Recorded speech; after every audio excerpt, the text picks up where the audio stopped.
Hello, today is May 16th, 2016. I'm meeting today with Ms. Yvonne Paez at her home in Fort Collins, Colorado. My name is Brad Hoops. I'm the interviewer for the Northern Colorado Veterans History Project. Welcome, Yvonne, and thanks for sitting down today to tell your story. Well, thank you for being here. I really appreciate you doing this. It's quite an honor. Let's start out. Tell us a little bit about yourself, your date of birth, where you're born, a little bit about your family. Okay, I was born on November 30th of 1963, and I was born in Berwyn, Illinois, which is like a suburb of Chicago. And my mom was born and raised in Chicago area, and her mother was born and raised in Chicago area, so they were. But we moved away when I was probably 3 or something to Wisconsin for a very short time, and then we landed in Mexico when I was about 4 and a half. Oh, really? And I started kindergarten in Mexico and graduated high school in Mexico. Well, now what took you down to Mexico? My dad worked for Singer Sewing Machine Company, and they had a plant in Querétaro, which is right smack in the middle of Mexico. So we went down there for that. It was supposed to be a 2-year contract. But once we were down there, he didn't always stay with that company, but he switched to other companies, and we just stayed in Mexico for almost 15 years. Oh, really? Yeah. Mm-hmm. Was there a lot of expats down there, or were you pretty much in the Mexican community? Well, we were pretty much in the Mexican community, except for we were surrounded by some other expats because we were in the Mexican industrial community, and there's a lot of people from other countries, from different industries, that get sent to Mexico. So a lot of the people in my school were either Japanese or German or Mexican, or so it was Mexico, but it was just a lot of foreign executives that were there. It was an industrial city. Uh-huh. How do you look back on your childhood growing up, and I mean, and certainly in a different environment than any of us did? I mean, I absolutely loved it. Really? Yeah. I wouldn't trade it for the world. If I was born 10 times, I wish I could live abroad again, because it gives you a deeper appreciation for your own country. Mm-hmm. And it gives me what I call the unique gift of viewing my country through the eyes of a foreigner. And it's an interesting perspective. Oh, absolutely. Yeah, So, yeah. So you went through the school system there, graduated. Take your story from there. Where'd you go? I graduated high school there and came to the United States. It's kind of like the expat thing. We're all expected to kind of go back to the States for college. So I chose Colorado because I had an aunt and uncle that lived in Colorado, and because I really wasn't going to go any further north of Colorado because I grew up in Mexico and I wanted no part of Minnesota, the cold there. But I originally wanted to become a veterinarian, so I was targeting 4 different vet schools, and one of them was right here at Colorado State University in Fort Collins, Colorado. Okay. Now, are you folks still in Mexico? They stay down there? Or? They're not. Yeah. My mom came a couple years after I came, and my dad returned to his original country. My dad was Ecuadorian. Oh, wow. And they kind of split up then, and so then it was just mostly my mom and my 2 sisters and I that were up here in the States. Gotcha. So you came up, enrolled at CSU? I did. Well, actually, I came up and I stayed with my aunt and uncle at first because I was in the other unique situation of being an American citizen and a resident of no state, so I had to pay out-of-state tuition everywhere. Yeah. So the first year I spent working here in Colorado to get in-state status, so I could pay in-state tuition when I started. Okay. So, so I think I got here in late September or October of 81, and didn't start till the following fall after I had established residency. Okay. Mm-hmm. And got your degree here then, or? I did. I didn't go all the way through vet school. Right. I did animal science and pretty much stopped there. But I had I was having the issue of figuring out how to try to pay for college because it was just kind of me. And my aunt was saying, well, you should do ROTC or something like that. And of course I had no idea what that was, because if you grew up and lived here, then you had the recruiters that went to your school and all that kind of stuff, but I had no idea. Right. And so I went to one of those little college fairs or something and talked to some people, and my aunt was adamant that I should be Air Force and that blue, I looked better in blue than in green. And if it was up to me, I probably would have been Marines because the tougher the better. But there wasn't really a Marine Corps ROTC.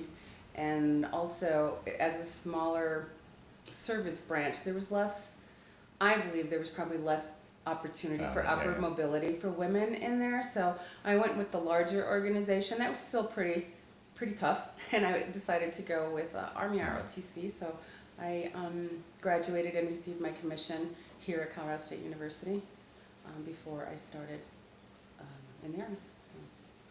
And how was that going into the ROTC and the military? I guess you didn't go really truly from civilian life into military life with boot camp and such. I imagine kind of gradually got into it, but particularly in the culture you grew up in, and now you're in a military culture, I guess, is that transition for you. Right. Well, it's interesting because as a cadet, you're getting kind of an introduction into pseudo-military culture there. But I still needed more money, so before I received a ROTC scholarship based on my first year's grades in college, I enlisted in the National Guard that I could work on weekends my first year in college and still get more money to try and pay for college. Sure. And so I did go through boot camp, and I was a private before I was a second lieutenant. I think I should have been a PFC because I was in college, but somehow the paperwork never went through. I was just a, private mosquito wings type person. And anyway, I did go through what we call basic training, and it was in Fort McClellan, Alabama. I never did the AIT, the Advanced Individual Training that follows, because I had to come back to go to my next semester of college. They couldn't fit both of them in one summer. They would have, if they would have put me in the OSIT group, which is the one station unit training, which would have been basic and immediately kind of wrapped into it, but somehow I missed that unit and just did basic training and came back to start my second year of college. And by then I'd received an ROTC scholarship, and they had to discharge me from the National Guard because it was considered double dipping. I couldn't be in both at the same time. So, well, how was that summer of basic training, physically and mentally? I guess that transition for you. It was a big shock. I mean, I expected it to be tough, and I had been kind of an athlete. I mean, played basketball, did swimming, and so I was kind of used to physical activity and things. So. I think growing up in a developing nation, things aren't as easy as they are in the United States, or at least as it appears to me having been there. Right, yeah. And so I think I was more ready for just difficult, challenging situations because, life outside the United States is a little more challenging than life in the United States. And I loved the physical part of it and everything, so... but it is kind of a head game. It is, there was some of that going on, but as far as the physical part, I just loved it. I did well. Yeah, good. So, good. And came back, went back to school. Now, when you join the ROTC, what is your commitment once you get out of college? It varies. I'm sure it's different now than it was then and everything, and it just changes depending on how many people they need and things. But at the time, it was a 4-year commitment, active duty, if you got active duty, because when you graduated, you could get active duty, reserve on active duty, or just plain reserves. But I got active duty, which is what I wanted. And so for that kind of group, it was 4 years active duty, and I think 6 reserve or something. If you chose to do reserve, otherwise you still had to be on a reserve list so that you were on call. So I know I was on call for like 6 or 8 years after, in case for a recall. Right. So you graduate, you get your commission. Where do you go from there? You go straight into, it's kind of like officer basic training. It's the officer's basic course, and having been to both, it's a lot less strenuous than the one. I mean, it's still strenuous, but or maybe I was a different stage of my life or whatever, and having been through the one, the second one didn't seem as hard. But I think that regular boot camp and regular basic training is tougher than the officer's basic course, just designed differently, little one. And I enjoyed it. They teach you. I mean, they did all the physical stuff. Then you still had to learn your job, because it's kind of wrapped up. See, that AIT, the Advanced Individual Training, that's wrapped up into our basics. So they teach you how to do your job, both in our case, I was an MP, so your law enforcement job as well as your wartime type job, which is like EPW protection, enemy prisoner of war protection, and things like that. Yeah. So you have a field mission and you have a peacetime mission, shall we say. So we learned both. Now, going into the military police, is that something you tested for, requested? How did you get into the military police? I requested it. I also liked law enforcement, and I had been a student officer in law enforcement at the university before I left, so I think that kind of helped me get military police. And when I requested it, my other big interest was helicopters. I'm absolutely fascinated with helicopters, and I wanted to be a helicopter pilot really badly. But again, I kind of hedged my bets on that one. I knew there was like 14 slots for women helicopter pilots that year, and there was 92 spots for women MP officers that way. And had I listed helicopter pilot as my first choice, if I didn't get it, then sometimes they don't go to your second choice. Sometimes you just get force branched to whatever, end up in transportation corps or whatever, which is okay. But that, so those were the two I really liked. So I went ahead and put as a first choice military police, so that I had a larger chance of getting in. Right. How was it as a woman in the military in the 80s? For me, it was great. I didn't have any issues. I mean, I ran into a few salty dogs, like I call them, that, they were in before women were ever in anything other than the Women's Army Corps, the WAC. Right.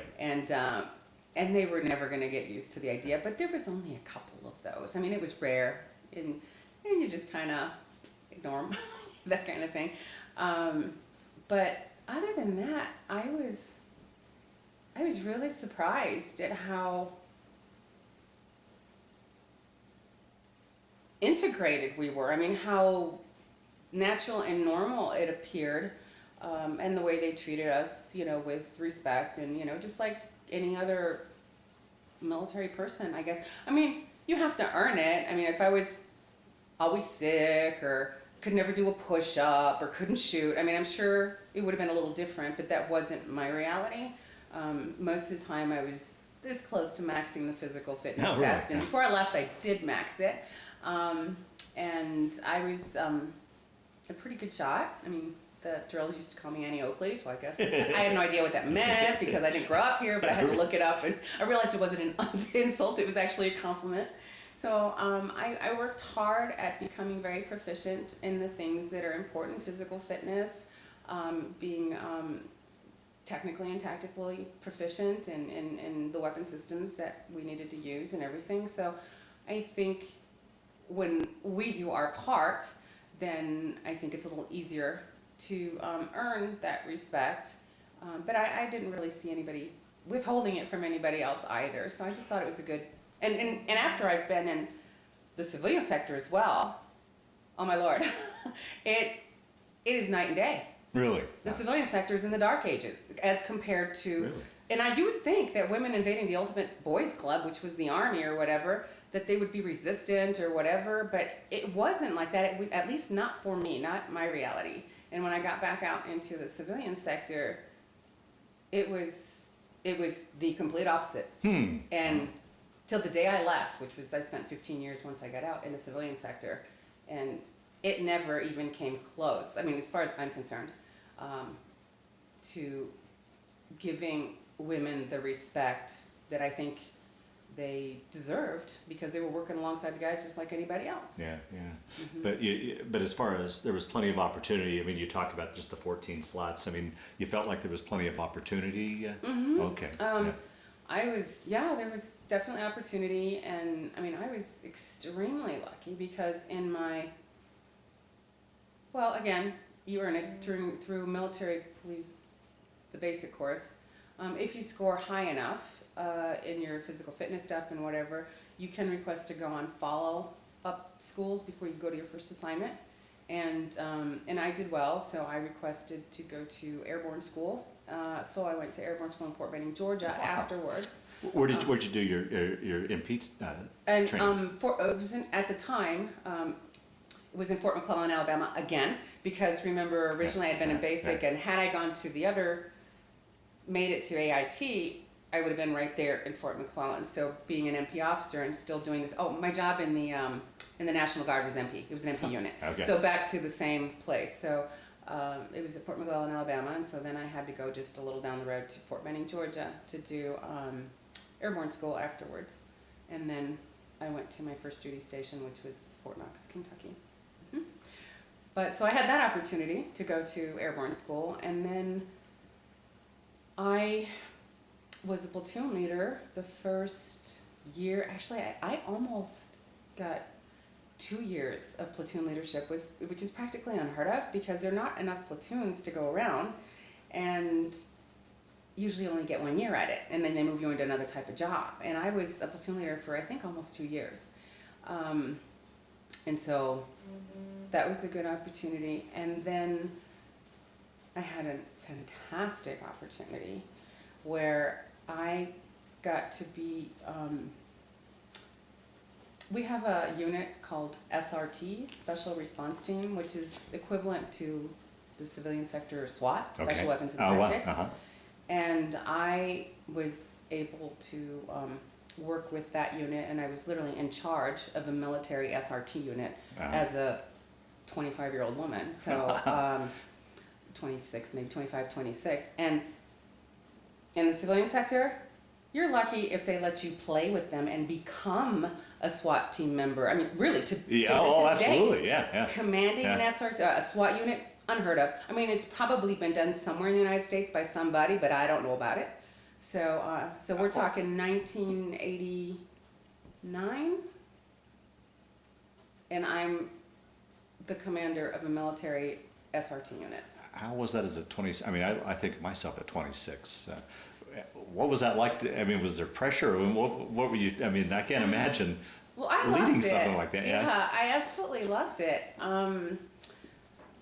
Again, it was kind of like a hard charging unit. So if we were the hard chargers of the MPs kind of thing, then it was a step closer to maybe having been a Marine or something. But it was just, I mean, really, Marines would laugh, but I mean, it was just an more elite unit, that kind of thing.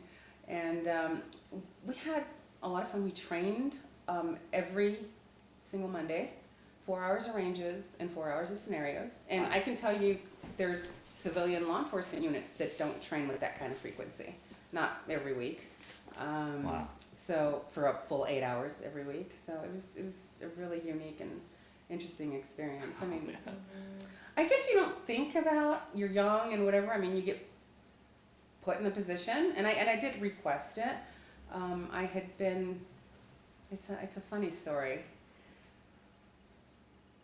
One of the other platoon leaders was the commander of the SRT, and they were always, on Mondays, they were going off in their funny outfits doing something or another. I'm like, what is it that you people do? And he was pretty cool, and he said, well, why don't you come out and check it out and see what we do? I said, really? I can go? And he goes, yeah, just check it out with Commander, see if he'll let you come over to do what we're doing on Monday. And so I went out and I saw what they were doing, and the training and everything, and it was interesting. And so that was pretty much it. I mean, for the day, I was with them the whole day. And then the next week, when they were running around preparing to go back out on Monday, he said, so what's the deal? Are you coming out? And I'm like, you mean I can go again? And he's like, well, if you want to, if they let you. And I'm like, okay. So I asked permission, and I got to go again. And for one reason or another, I was allowed to continue to like train with them, even though I couldn't be part of the team because only the enlisted folks were part of the team. The officer was the commander, so I'm just kind of like I don't know what I was, but it was fun learning what they were doing and everything, and you know, a lot of it applied to my regular job anyway. And I just kind of ended up doing it with them. There was another woman on the team. There was only one, and she was outstanding. I mean, that woman could run circles around the guys. She was a warrior through and through. I mean, just proud to have met her, to have had her, you know, in the SRT team. And then I ended up interfacing with her on my next assignment in the Pacific too. So, but she was really good. And then when he made captain and he was ready to rotate to another unit, to his next duty station, the position was up for grabs. So there was another platoon leader, very good friend of mine, who also was interested in it. And he and I were both really good shots. He might have been better than me. I don't know. It was depending on the day, but he was really good. And so I think both of us, from the firearms standpoint, would have been well qualified for it. And I didn't think for a minute that they'd give it to the woman. But it is my understanding that the colonel asked Captain Williams, because he just made captain, he was leaving, well, it's your team, captain. In whose hands would you leave your team? Wow. And he said, well, Lieutenant Paez, she's been working with us for a year. She knows what we do and how we do it. And so that little interest in what they did and going out and training with them kind of prepared me for a position that I didn't know I was ever going to put in for. Wow. So it was just one of those kinds of things, you know, that just kind of happens. But so I think it's important when you like something and, you know, do it for that reason. But if you have a genuine interest and you show interest and you put in the time, then later down the road, if you want to do it, then all of a sudden you're prepared for it. Yeah, right. Yeah. So it was one of those things that kind of, that's how it happened. So what kind of scenarios would your unit, I mean, what would your unit be pulled into? What kind of... For the SRT or, okay, so first of all, our platoon, so I don't minimize my platoon leadership because my platoon was awesome. They were just great guys. We didn't have a field mission because there was a deployable military police unit at Fort Knox, but we weren't it. So my platoon, before I went in the SRT, we were a garrison law enforcement unit. Okay. So we were like cops. I mean, we were the cops of Fort Knox. Right. And so then when I did the SRT, just regular SWAT missions, like whenever there was, obviously if there was like a hostage situation back in the day. Nowadays they don't take hostages, they just go in and wax everybody, but it's a whole different thing. Yeah. But we used to have to train differently for different type of situations back then. So to be mobilized around the country or what? No, just on post. So we were like, just like the, you know, like the local police department SWAT team would handle the local thing, we would do the same thing. So we're for our local community. Okay. And you know, suicide, people who were considering suicide, you know, that were actively in the process of thinking of doing it. And hostage situations. We did get roped into kind of a unusual one once because we were at the range training, and we had just opened up the range and we're going to start ready to shoot and everything, and we had the radios on as usual, and we heard over the radio that somebody had shot at an MP, and an MP had pulled over, because we have not only the garrison part, but a lot of range area to patrol. And he was kind of a little bit out of the garrison area into the range area. And he saw some guys walking around with rifles and everything, which we see all the time. So it's really funny in civilian work, but everybody sees a weapon, they're like, weapon! And we're like, we all had weapons. But, and there was a lot of hunting that went on, but it was not hunting season. So he stopped to talk to these people because he believed they were poaching. And they weren't too excited about the MP talking to them, so they turned around and shot at him, missed him. And I'm sure they didn't have to miss probably, but and then they took off into the woods. And normally that's not our type of mission. It could have been any type of field unit mission. But since we were already assembled, already had our weapons and ammunition, I did call in and say, well, we're assembled and and fully equipped, do you want SRT to handle? So they said yes, and that was a challenging one because we had to go into the woods. We're usually kind of an urban type thing. And I mean, we all have a field mission, but not a field mission for this kind of thing. And it was really thick, dense woods in Kentucky, and so trying to keep everybody online so that nobody would get forward of anybody and we wouldn't have a crossfire situation was a challenge. But we did fine with that, and we eventually did flush them clear out of the reservation, the military reservation, into the back boonies of Kentucky somewhere. And but in the process, I remember, oh, this is kind of fun. I remember we never did catch sight of him until the end, but we were obviously moving in the general direction they were, and I couldn't see my own people, let alone where they were, and so we had to stay pretty close so that we could stay online. And we were moving forward, and I'm like, I can't see a gosh dang thing. So this is so cool. So I'm like, I need air support. I need eyes in the sky type. And it was so cool that I could just get on the radio and see, I need a helicopter up there now. Uh-huh. And within 5 minutes, I had a helicopter. And I mean, that doesn't happen in the civilian sector. That's some power. Right. It was fun. And so they did get a helicopter up there, and they were able to kind of clue us into what direction they could see them, and when they weren't in the thick of it, because then they wouldn't be able to see them. But I know they did come out into a clearing at one point. That's when the helicopter spotted them, and they raised their rifles up at the helicopter, and those pilots were not excited about that. They were not happy. So we did eventually catch up to them and flush them out of the reservation. Caught up with them there. Since we were now off the reservation, the FBI guys had already been notified, and they came from another area and met us out there. So it was interesting. Huh, wow. Because then we had the FBI involved, and it was but we caught them, and they had to kind of, I don't know what happened afterwards, but they had to obviously answer to what they were doing poaching and why they shot an NMP. Yeah, right.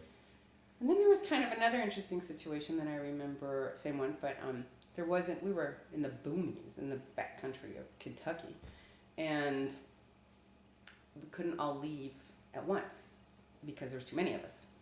And so the first wave was going to go out in the first car, and I had one black soldier, and I remember him feeling so nervous out there in them.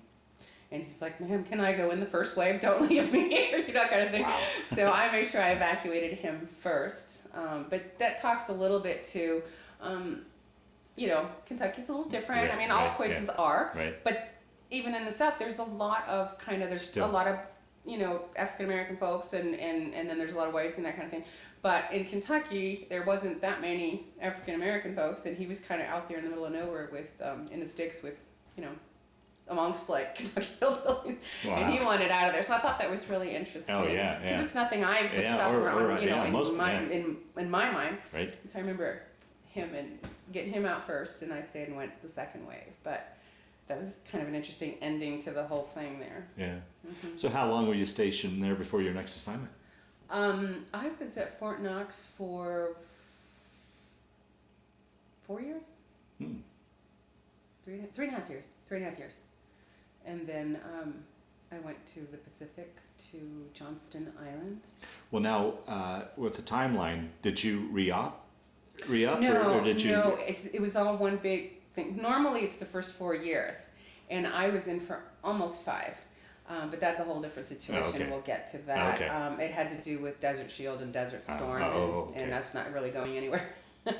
So, but yeah, besides the 2 years of platoon leadership at Fort Knox and the SRT thing I did kind of in that second year of the platoon leadership. I was kind of dual platoon leader, so because it was an additional duty. It wasn't just a job. Oh. So I did that along with my job. I was a platoon leader / SRT leader, like that other platoon leader had been. He was a platoon leader and an SRT leader. And after the 2 years of platoon leadership, I did a full year as the IDF commander, Installation Detention Facility Commander. Now it's called an RCF, Regional Confinement Facility Commander, but basically a stockade commander. And I was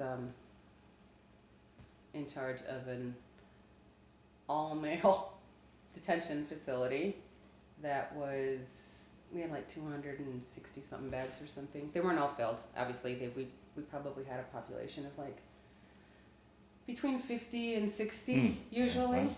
Well, our jails, and civilians always wanted to get their little hands on our military jails because they weren't full, and their jails are all full. But the thing is, our jails are designed to fill during wartime because, you know, things happen during wartime, Yeah, and then right. you got to Yeah, get yeah. people back, and if they've done things that are wrong. So we can't be at full capacity and not have room for people when we're doing our largest missions, you know, that kind of thing. So yeah, it was only about 60 something population usually.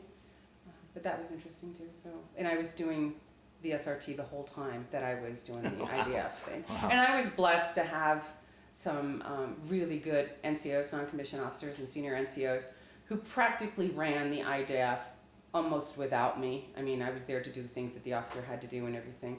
But yeah, doing both jobs at the same time was challenging. Wow. Time-wise. Yeah, right. Time dedicated to one thing is time taken away from another thing. So then you're out to Johnston Island.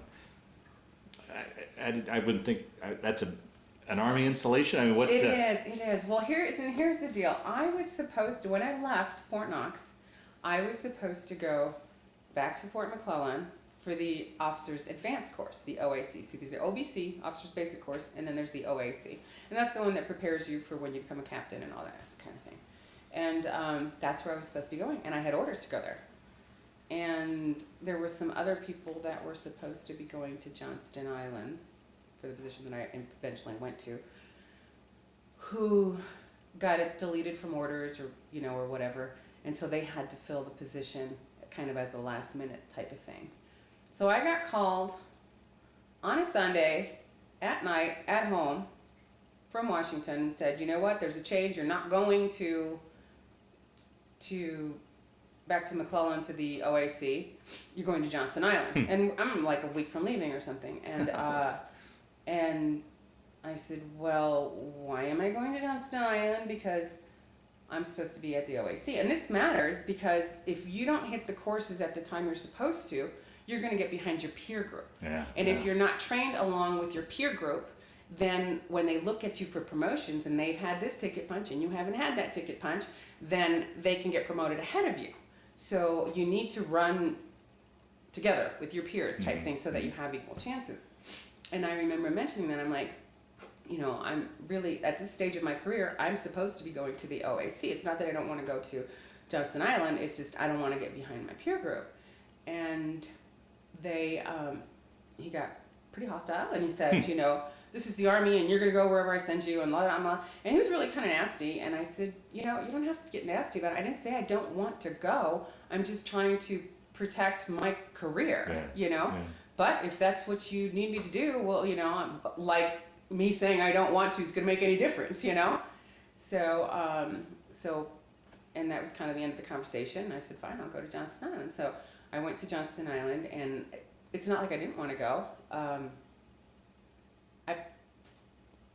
I always wanted to go outside of the United States because I was raised outside of the United States, and part of the reason I joined, part of it, was because it's, you know, join the Army, see the world, and you get posted in different places and everything, and I got none of that. So that's what I really wanted. And so Johnston Island, was the closest thing to that. I mean, I was going outside of the United States, but it wasn't an international experience because Johnston Island is part of a little 4-island atoll. Johnston Island being the largest one of them, and it's 2 miles long and half a mile wide. Yeah, right. So there's nothing there but a landing strip. Right. And the chemical operations that we were doing, but it was the best kept secret in the Army. I mean, I absolutely loved it there. Really? Yeah. We all had a bit of a rough time at Fort Knox because of a certain person we all work for, and I talked to my military friends that I was cadets with we all went out into the Army, and I always talked to them and afterwards and said, you know, did you have this kind of an experience? And they're like, no, well, I did run into somebody that was sort of like that, but either I was leaving or he was leaving. Oh no, we had this guy for the entire time. And so he made life rough. I'm kind of getting off on a tangent. We'll get back to the JI experience, but as a civilian, I've always wondered about this too. When you've got the chain of command and such, you got somebody that you don't respect or you don't care for. I mean, here as a civilian, you quit your job or asked to be transferred to a different department. How does that? It's hard. Yeah, it's very hard. This person, it's not somebody who don't particularly cared for. I mean, I was pretty groomed for the worst of the worst. I mean, my dad was pretty hardcore growing up, so he was, Latin American and very strict disciplinarian and stuff like that. So I wasn't one of these little coddle kids or anything like that. And a lot of expectations of me from early on. Grew up pretty fast, just because you do, especially in a developing nation or third world country or whatever, much sooner than you would in the United States. Sure. And then luck of the draw, my very first boss that I had when I got a job in Colorado, when I was waiting, trying to establish residency. Oh my God, that guy was so awful. He was just awful. And I'm not a wuss. Yeah. He was awful. I mean, people would be hired and last 2 days and quit. And I was there for 8 months, and he did everything but hit us. I mean, he was so awful. It just mean. And that was hard. So, I mean, I'd had a couple, and then I had this other guy. And it was so real, and not in my head. I mean, it affected all of us. Right. But that when I arrived, my old professor of military science from CSU, the head colonel, was at Fort Knox for just the summer because he had a mission there for something. And so we crossed paths again. Here I was at Fort Knox, and we'd been together at CSU, and he took me out to dinner one night at the Officers Club when I was just pretty new there. I just was getting started. And he told me, I kind of feel like I need to warn you. And I'm like, warn me about what? And he goes, well, this guy you're going to be working for. And I'm like, oh. And he said, I don't think he likes women or something like that. And I was like, oh, great, But there was a person who we would hear of when I was a cadet. And wow. He was kind of a monster in the western states. And I didn't know a thing about him, but, as in cadets, I guess he had been a professor of military science, kind of like mine. And he was really tough on his cadets. I mean, he was just nasty, just hardcore, beyond any, normalcy. And I'd heard about this person. And so when he was warning me, he goes, the guy, basically the monster of the West, he's your new boss. And I was like, oh my God. So anyway, what do? You can't do a gosh dang thing. You're a brand new second lieutenant Butterbar. You're going to make the best of it. I did my very best to get along with him. I think for a long time I sort of did. But it wasn't a woman thing. I mean, I'm never one of those with the chip on the shoulder woman thing. We used to call him the equal opportunity abuser. So it didn't matter whether you were male or female or, He was hardcore, but he was just beyond normal hardcore. He was kind of mean, and pretty mean. And it was really, really tough. Just, there were days, I'd wake up. I mean, this is kind of sad to say, but I would wake up and say, God, okay, we're all here for a limited amount of time. Can you just take me up sooner? Because, I'm not one of these people that would attempt against my own life because I'm Catholic and I believe we'll go to hell and all that kind of stuff. But there were days I just wish I hadn't woken up, because then I had to go to work, and it's not that of my work, but I had to work for this person, and that's heavy duty. I mean, to have a death wish, and you can't quit, like you said. It's funny that you asked that, because I couldn't quit. Right. And if I said I quit or something, I'd probably have to serve the rest of my time out in the stockade somewhere, for failing to complete the duties as assigned or something like that. So you just get through it as best you can. And so I'm not being a whiner, and I'm not saying, I wasn't the only one. He made life miserable for every single person in that unit, because he was really that tough on us. I mean, in a bad way. And And there's nothing in the system to marshal him out. I mean, particularly with a reputation that big. you know, there's supposed to be something like that. It's really not career enhancing to decide to call somebody and say, "Hey, I don't like my boss." Yeah. So you just don't do that as a lieutenant. Sure. Yeah. Right. And I didn't, because who were they going to believe? Yeah. Me, the whiner, Right. Supposedly, or him, that kind of thing. So I wasn't going there. But they do have these things called IG investigations, Inspector General investigations, and I think the guy had been through 8 of them.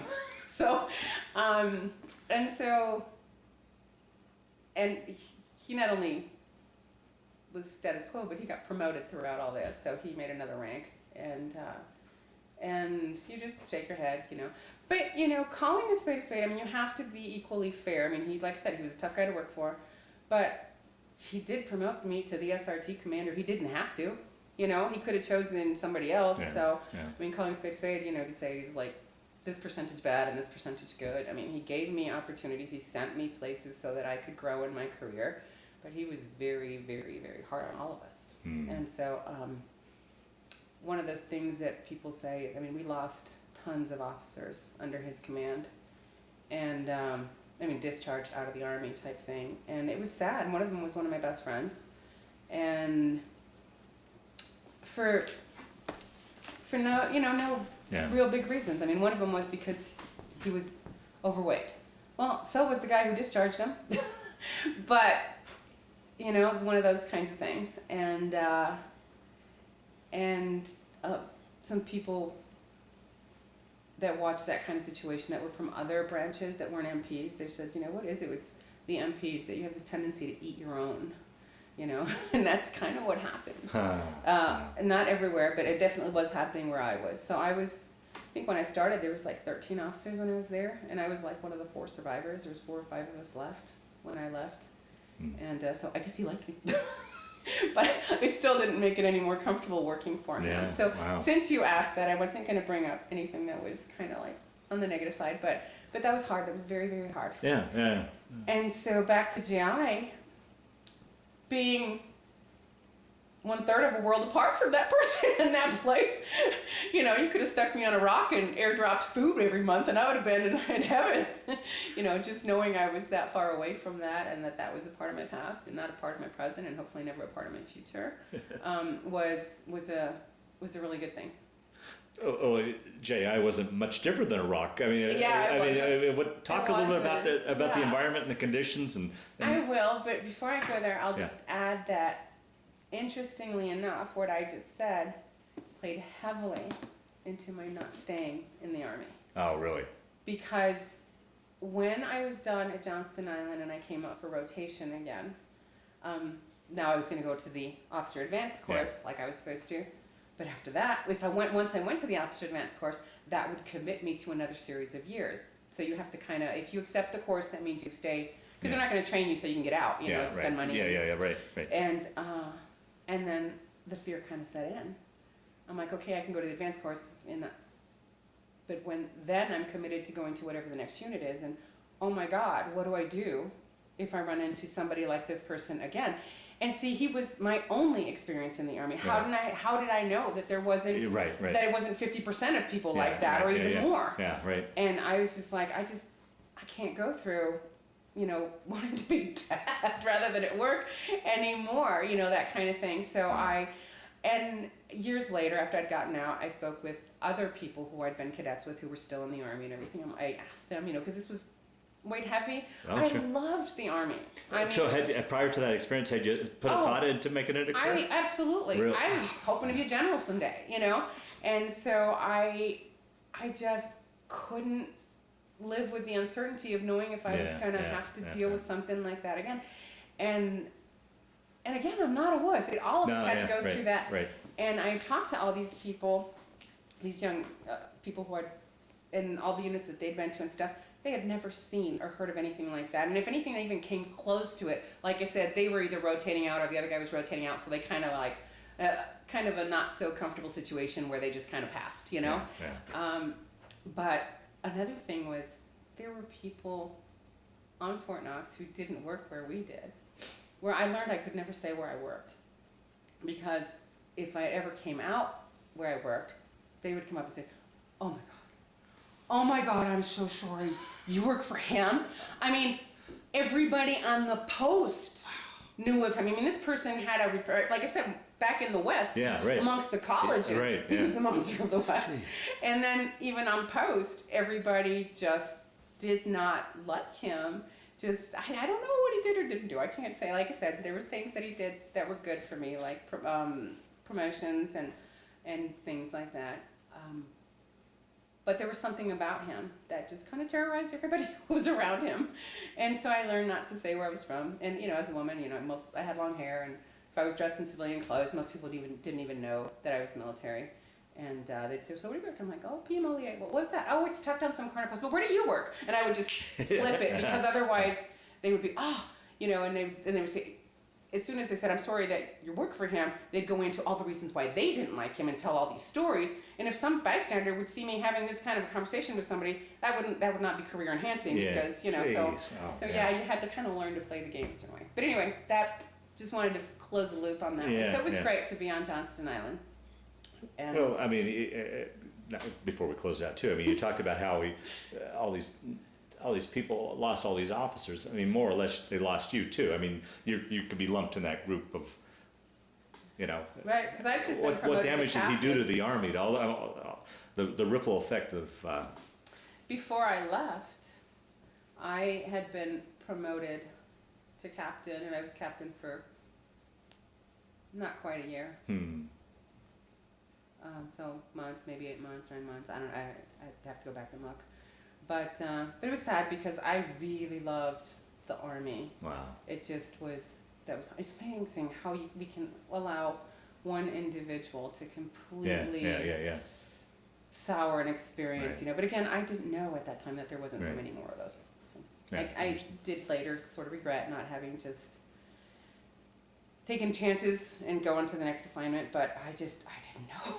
It was that bad. So, but Johnston Island was great. My mission there was, and when I was at Fort Knox, that was it USERMAC? United States Army Armor Center Military Police Company type thing. And when I went to Johnston Island, it was USACAP, United States Army Command Pacific, or something like that. So, but when I was at Johnston Island, my mission was, I was the security officer in charge of, so the mission at Johnston Island was chemical weapons destruction. It had just started, literally weeks before I hit the island. The plant had been built years ago, and you have to go through all this EPA stuff, and you know how they probably keep you from opening the plant for years until finally they say, "Okay, are you done with me? We got to start doing this at some point, you know? This is an important mission." So, so they allowed the plant to go hot and start what we called chopping rockets, destroying chemical weapons, because the whole thing is, you know, that stuff is nasty stuff, and by Geneva Convention, I think it was a kind of bilateral agreement that we were not going to use these nasty things on people ever again. So then the problem came up, well, what do we do with them? Because if you just leave them, they deteriorate and they leak, and then we have problems and stuff. So they asked, I guess, the guy who designed them or something, you know, so how do you get rid of them? He's like, "Well, I didn't ever think about getting rid of them. I thought they'd be used." So then there was this whole thing of this years and years of research of how do we get rid of them and what do we do? So the answer was basically incinerate them, burn them upon burn them upon burn them upon burn them, and burn what they burned and burn them until whatever's coming out the smokestack has so many parts per million that are harmless coming out the smokestack type thing. But basically just burn upon burn. So we had the plant that was the incineration plant, and we had the stockpile, and we had to transport the stockpile to, you know, every day, not us, but the chemical guys would transport it. We provided security for the plant and for the chemical weapons, munitions stockpile. And none of this is classified because it's all done, the island's closed. And even then, the only part that was classified was what amount of the U.S. amount of chemical weapons was stored there, and not that I ever knew anyway. So, but so just a few weeks before, maybe 4 or 7, before I arrived, the plant had gone hot. So it had just started doing what it was missioned to do. And when I got there, a week later, there was the inspection that came, the big yearly inspection. And so I got to go through the inspection and not be held accountable for it because I'd just gotten there to see what they would be expecting the next year. So I was able to go through with the inspectors and see what they were finding fault with and everything, and then spend the next year doing the mission and doing it correctly so that when we got inspected the following year, everything would go well. So that's kind of how it all went down. But so there was only really 2 types of Army people there, the chemical people who were doing that mission and the MPs who were providing security for it, and the rest were civilians. So a lot of chemical civilian folks, and then whatever support mission. We had, we lived in buildings, so it was people who maintained the buildings. We had. How big was the population, roughly combined? The population was about 850 normally. But when we went through a special mission called the FRG retrograde mission, which was to pull out all the chemical weapons that we had in the Federal Republic of Germany, then we had to step up personnel to about 1,300. And the stuff was brought over from Germany on 2 large merchant marine ships, and they didn't go through the canal because I'm sure there's probably some potential danger there. And, right. Thinking security-wise, Right. I'm thinking ambush, perfect Right, ambush yeah, thought. yeah. So they went around the tip of South America, which was really, really, the ships were literally doing one of these numbers. And the people on the ship just have stories of just incredible stuff. And they're in there with these chemicals, so monitoring. They were students who were monitoring no leaks and everything on these munitions during this transport. So in the day they arrived to Johnston Island, it was like monsoon rains. I mean, raining so hard, if you were on the deck of those ships, you'd get washed off. Kind of like what you see, in the Alaskan crab catching. Right, yeah. It was unbelievable. They were just docked, but the winds and it was raining sideways type thing. So they had to not start taking the stuff off the ships when we got there till like the next day or something.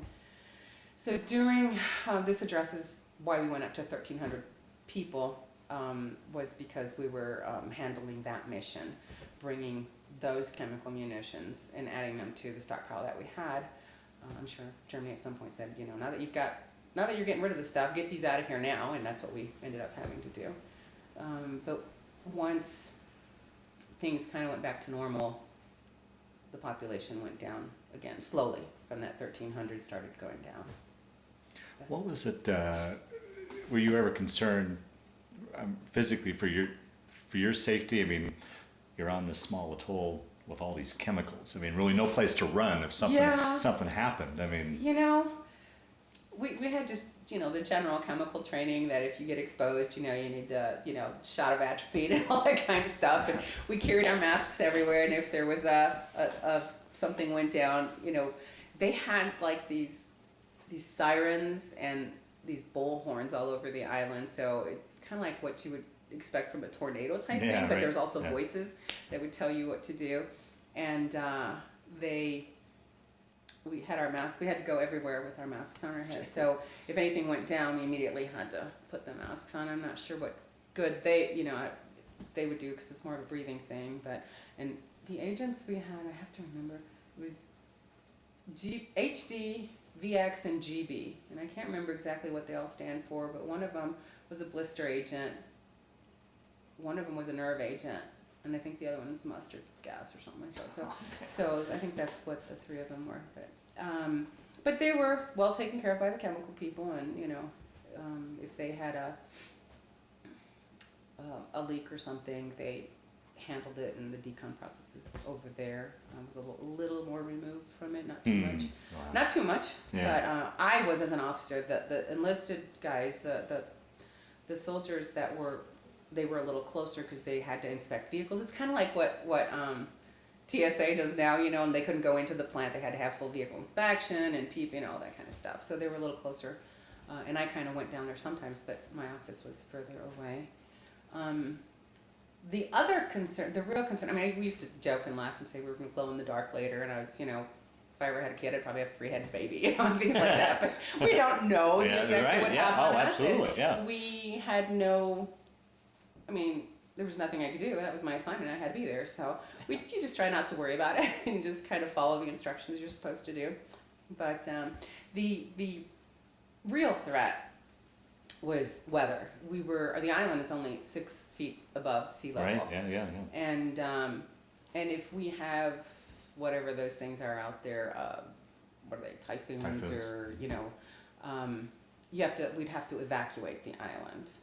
But because we can't leave the stuff unattended, there were 6 key personnel that had to stay on island, and I was one of those. So that would have been interesting. It didn't ever happen that the island was evacuated, I think, a few times during the duration of the mission, but not once during the year that I was on the island. So I'd never had to see an evacuation or get left behind during that evacuation, which we had a pretty solid building, like 3 or 4 story building that we worked in that was just made out of concrete and things like that it might have withstood some heavy weather, but it was one of those things. Wow. So there was a major there who was head of what we called SPO, Security Plans and Operations. So he was the head security guy, but he was also head of the other 2 divisions. So, and then below him, he had one officer for each one of those, one for security, one for plans, one for operations. So I was the head of just security, and he was the head of all 3 above us. So, but that was pretty big. I mean, to have, again, as a 28-year-old woman being in charge of security for the world's first chemical weapons munition plant, because it was the pilot program. It didn't exist anywhere in the world. And at one point because it was all new, cutting edge technology and everything, we had a visit. This was another big thing. One of the big things was the FRG retrograde when the munitions came out of Germany. And the other big thing was the visit from the Soviets. So, back to the Germany thing.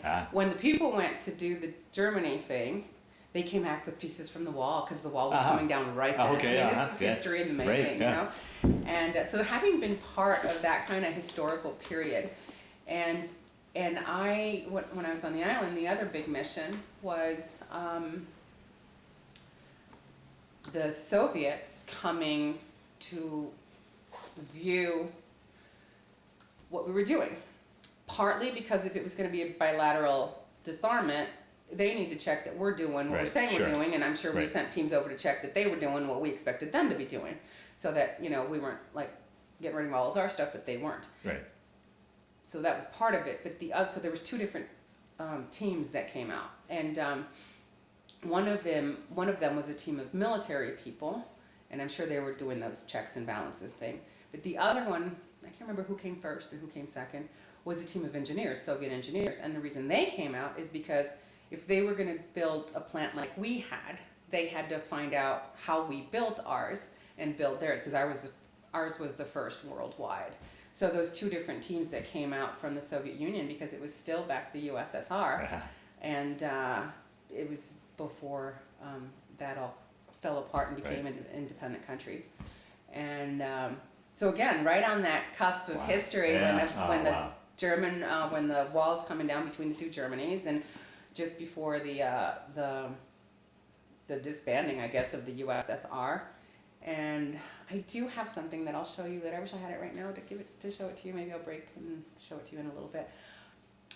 One of the Soviet military officers gave me this patch, and I wanted to show it while I was talking about it at some point, because if anybody in my family ever finds it later, I'll try and put a note with it or anything. They're gonna go, "What is this?" And I don't know what that patch stands for or what it is. I'll have to research it, but I've kept it, and I just wished I had something to trade him for. And I was in the middle of a mission, and I didn't have anything on me. It's not like I could go back to quarters and go get something. I mean, we were just on this literally tour, and I mean, short of pulling the patch off my own uniform, which would have put me out of uniform. I thought about it, but I thought somebody's gonna not like that. I had nothing to trade him for, and it still kind of haunts me because I wish I would have had something. Yeah, for him. yeah. And how was that interaction with? Well, it was interesting because they had an interpreter, and so all communications were through the interpreter, and it was interesting. But they were just regular people, and there was a lot of goodwill, as far as I could tell. I mean, I'm an interpreter as well now, and a translator, so translations written, interpreting oral. So I fully understand those jobs and everything. But it was neat.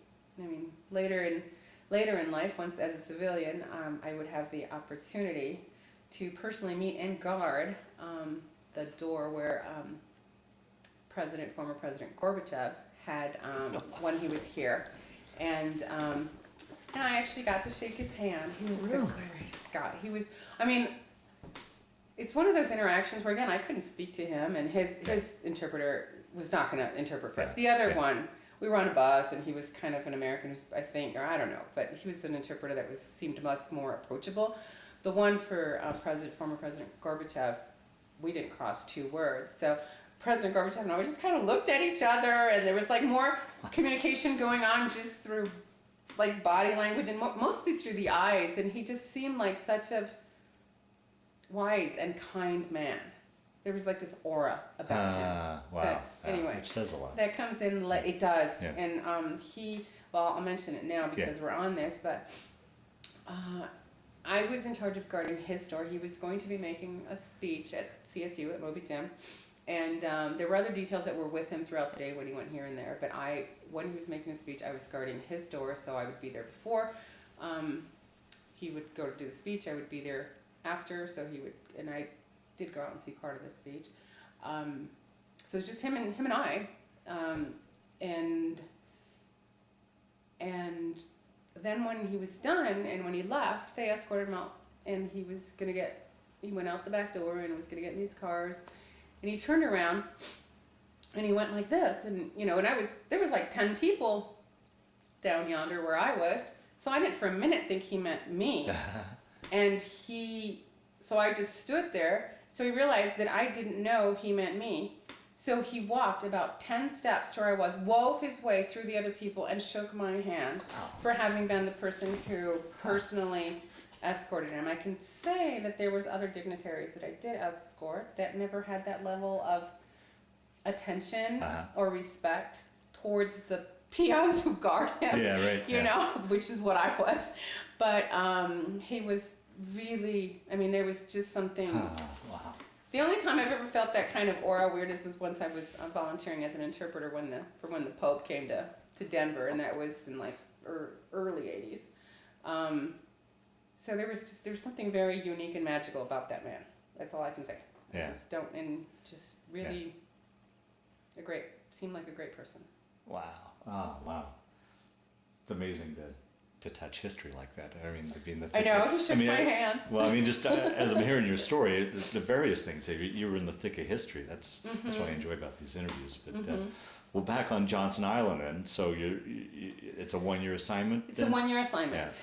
Yeah. And technically, there's only you only get one chance to get off the island for R&R. What is R&R anyway? Rest and relaxation. Yeah. Remember what all these acronyms stand for.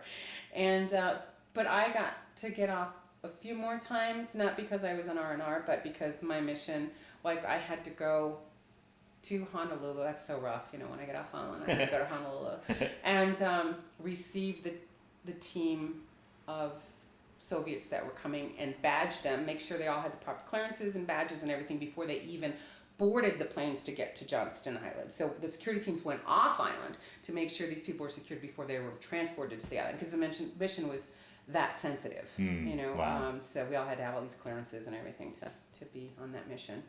And so my mission a couple times took me off island to do something like that. And I was sent back to during the time I was at Johnston Island, I was sent back to Fort McClellan. Oh. Because remember, I was sent like that to Johnston Island. My clearances weren't ready. I was filling in for somebody who got deleted from the assignment, and it took months to get those clearances. So I spent half the time I was at Johnston Island escorted by one of my MPs who had the clearance because I didn't have the clearance yet. It was just the dumbest thing. And I was never trained, oh, here we go again, to do my job, because usually they train people to do the job before they send them out there, but there was no time for that. I had to just be out there. Because of the delay of the person who got deleted from the assignment and them getting me out there, with no training, mind you, the guy I was replacing was already gone. And the Army way is usually you shadow the guy that you're replacing so that you, in 1 week, quickly, OJT, on the job training, learn what they're doing so that you can then keep going where he left off. And that's another thing that I see in the civilian sector. Oh my God.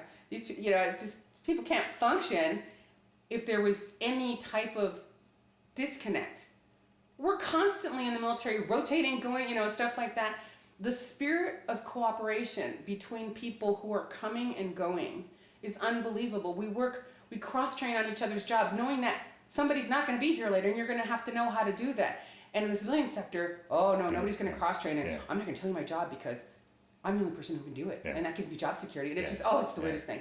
But anyway, so we're such a team, and we work together, and we prepare each other. I mean, I don't even know who you are or whether you're going to get promoted or ahead. I don't care. I'm going to train you with everything that I know so that you can take the stick and keep going once I'm gone. And there's none of that in the civilian sector. It's like elbows to the top. But anyway, so I get sent back to halfway through my tour of DI. I get sent back to Fort McClellan to go through the chemical security school. So that was one of the times that I was off island, that I wasn't on R&R, but and it was like for a week or 10 days or something. So they sent me back to train me to do the job that I was already doing. Yeah, right. And I think my security clearance came through in the last 5 months of my posting, and so when I got there, since the guy I was replacing was already gone, there was no shadowing him, there was no learning anything, which is why it was so key for me to go through the inspection with the inspectors, because that was the best I was going to know about how to do my job. So when I got there, I had my office, I had my desk, and there was 2 manuals. I wish I could remember them. AR-something or another on chemical security, and AR-something or another, Army Regulations such and such, and 2 books that I had to read and learn, because that was it. That was my training for this type of job. But you're going to have to do it. If you don't do it, they're going to do the equivalent of firing, which they don't fire you. You just don't get promoted and stuff like that. So you have to rise to the expectations. I mean, if you're any type of professional, you're going to figure out how to do it, and you do it. And my other comparison to the civilian sector, well, they will train you for something. And then even then, they're like, ooh, I don't know if she's ready. It's like, oh my God, they threw me into the world's first chemical weapons destruction plant without no training, no manual, no clearance, and I did it, gosh dang it, What is it with this half-stepping in the civilian sector, thinking people aren't capable of doing things? Most individuals, in or out of the Army or civilian sector, are very capable people and will rise to the level of expectations that you have for them.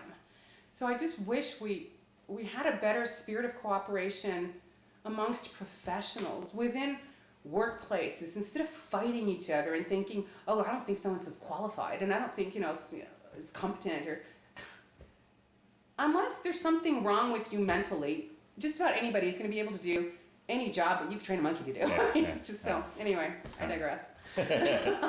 But so that just comes into it. Just reminds me of when I was thrown into that job, and you just do it, and you are surrounded by people who are still there, who've been doing it, and you learn from them as fast as you can from those senior NCOs, and even the junior enlisted, because they've been there longer than you have. So I learned early on that the best suggestions and the best ideas could come from the newest, lowest private, because other people see things from different angles than you do, and they can always give good feedback. So. Right. Did you enjoy that assignment? I loved it. Yeah. Johnston Island, yeah, it was fantastic. I think, again, one of the major reasons was I wasn't where I was before. Right. But I think one of the other really great reasons was because this was a very sensitive mission. I mean, they hand selected the people who were going there. Not only for being able to have the security clearances, which I didn't have for the longest time, but because they were trustworthy and maybe had proven they could work well with others. They called it the PRP, Personnel Reliability Program. And so I think I probably got to work with some of the finest individuals in the entire Army who've been hand-selected for a sensitive mission of this type. So I think I was, not that any other place had any lesser people, but I think these people were top-notch professionals. Which has to say something about you, though. I was a last-minute fill-in, but but they could have found another fill-in, I guess. But it was, I think that part of it was so key. We all got along fantastically. We all helped each other out. When we weren't working, we worked 6 days a week because you don't want 2 days with nothing to do on a little tiny island. I'm sure that was going to be one of my questions, what you did when you weren't on duty. Yeah, but they didn't want to give us too much time off at once because I'm sure they figured we'd get in trouble or something. But so when we were not physically working, I was on the water because I mean, when life gives you lemons, make lemonade. There was people there was a few, not at probably officer level, I don't know, but some of the civilians and things like that, because there was a lot of civilians there, not only military people, but there were no people there that were not mission essential. So you couldn't come with your spouse, nothing, just the people that were working. Okay. There were husband-wife teams, but then he had a job and she had a job type thing.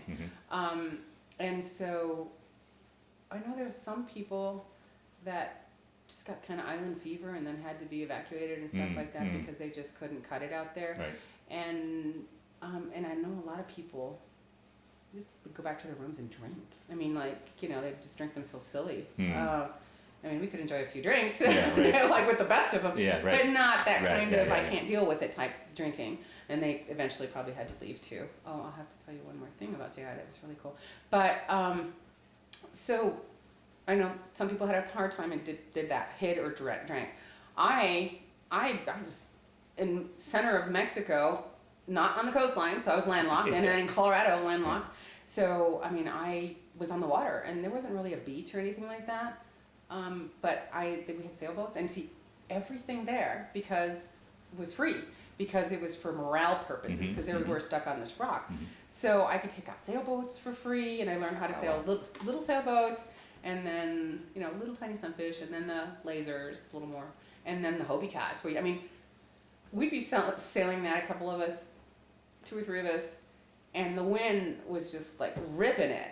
And I don't know if you've ever seen when those things are at full tilt, and you're literally, both people are hanging off the other side just trying to counterbalance that thing. And I'd seen that kind of thing like in Coke or Pepsi commercials, like all these people having all this incredible fun. It was like living in a live Pepsi commercial. I mean, on our time off, you were out there, it didn't cost you any money, and you were just, if you were taking advantage of what was there for you to do. I learned to sail. I learned to windsurf, which was not an easy thing. And so I did lots of windsurfing towards the end. And I learned to dive there. I got 3 different certifications, basic, advanced, and a rescue diver certification. So, I mean, do what you can do. I never did go deep sea fishing. A lot of people, boats went out and they did that, but I just was having so much fun doing the water sports. Absolutely. That was pretty much it. So yeah, that's what we were doing. I mean, I'd get off work, and if the wind was blowing, we had to get on a windsurfer. We had to go get a sailboat, So it was a lot of fun. But again, I like to try and do the best with what I've got going on. So I mean, no sense in being miserable just for the sense of being miserable. But the other thing I wanted to mention about Johnston Island is it was the most unique psychological experiment, I would say, because of the sensitivity of the mission and everything. There was 0 tolerance for any type of problem, behavior problem, anything. If somebody got in a fight, literally a fist fight, they would be off the island one way in less than 24 hours. Wow. So, what is a society like when you hold that kind of ball over their head that they know that if they have a misstep, they are gone, and it's not going to be with a good review either. So what does that do to keep people in check? And then furthermore, my favorite part of this experiment, what it's like to live in kind of like the perfect utopia, where in life you can eradicate crime. You can eradicate problem people. Oh, right, yeah. Literally, they were gone in 24 hours. So I'm not saying that we weren't human, and sometimes something somewhere didn't happen, and I wasn't privy to any or all of it, shall we say.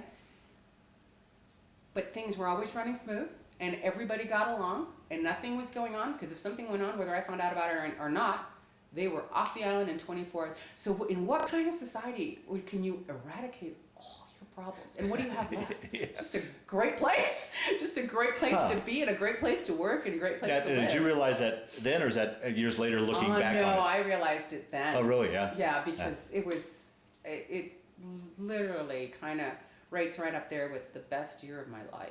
Really? And it had to do with quality of life. Yeah. Quality of people that I was surrounded with. The way we treated each other, the way, and the food. Oh, they realized we were in the middle of nowhere. So our mess hall, it was not like, but Army Chow slop. It was gourmet food. On Thursday nights, it was prime rib every Thursday night. On Saturdays, it was grill out. So grill out chicken, fish, or steak, any or all, if the ones that you wanted, you could, and just every day I had papaya, like the tropical fruits and things, it's like being in Hawaii. I mean, not Hawaii, because it's not pretty like Hawaii, but I mean, having that kind of food, and the food was amazing. We had chefs that were amazing. On special holidays like Easter or Thanksgiving or whatever, they would make the most elaborate things. The food was amazing, absolutely amazing. Wow. Well, I tell you, you've really completely turned me around. My initial thought of Johnston Island. When you said, I got to Johnston Island, and it's like, oh boy, that had to be. Going to Siberia. Yeah. No, but things aren't what you make them. I mean, there were people who were miserable there and who had to leave, but the food was fantastic. The time off that we had, the little bit that we had, was fun. And where did you go for your true R&R? I came back to Colorado because my sister got married. Oh. So that's what I came, was for the wedding here. But on a couple of those assignments that they sent me, like when I had to badge the Soviet people or this or that, and they sent me to Honolulu. Well, you see, the plane only flew twice a week. So even though sometimes my mission was accomplished in one day, I had to hang out in Honolulu for 2 or 3 days to wait for the next plane. So it was so rough. So I consider my R&R that I had, my 2 or 3 times that I went off island. And honestly, with all that food that was so amazing, I mean, we stayed fit. I mean, we ran races. We had races, 5Ks and stuff on our little island. And we did little mini atollments, like triathlons. We had a little one, and then we had a little bigger one. And a bunch of us were training for the Honolulu Marathon, and I was really looking forward to doing that. And we'd been training and training and training. And then Desert Shield started. And then, I don't know at what point Desert Storm, but somewhere. And so they locked us down. And I could have gone to do the marathon, but I don't think, as an officer, it was the image I wanted to portray. Yes, we're about to start a war, and I'm going to go off and do a marathon in Honolulu. So I didn't go. The civilians went, but see, they don't. Yeah, right.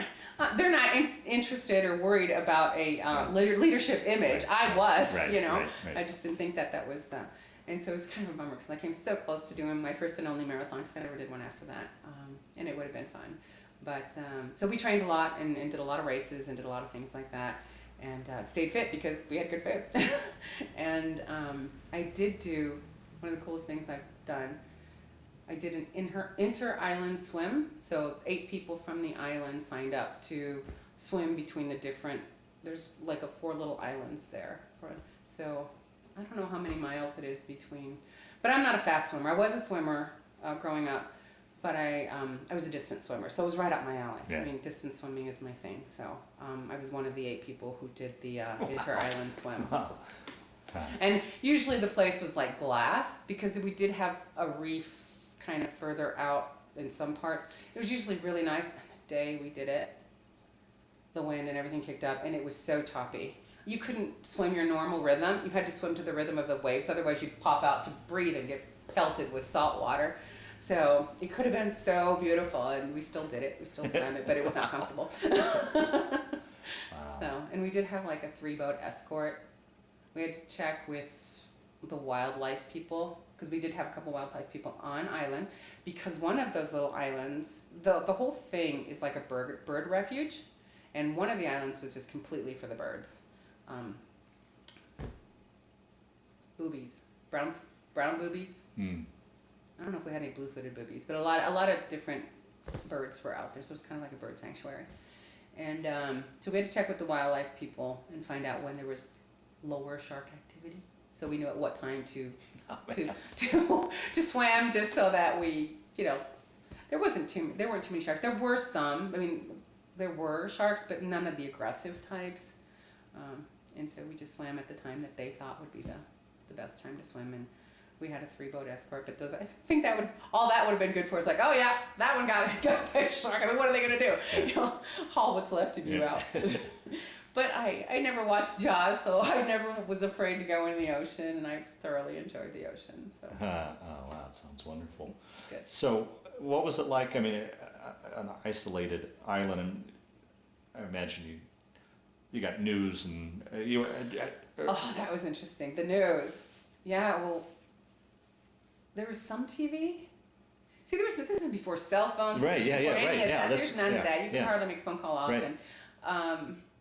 The news. We only got some TV channels, but nobody had time. I mean, I was never there to watch TV. There was, and you were 6 hours. It was everything.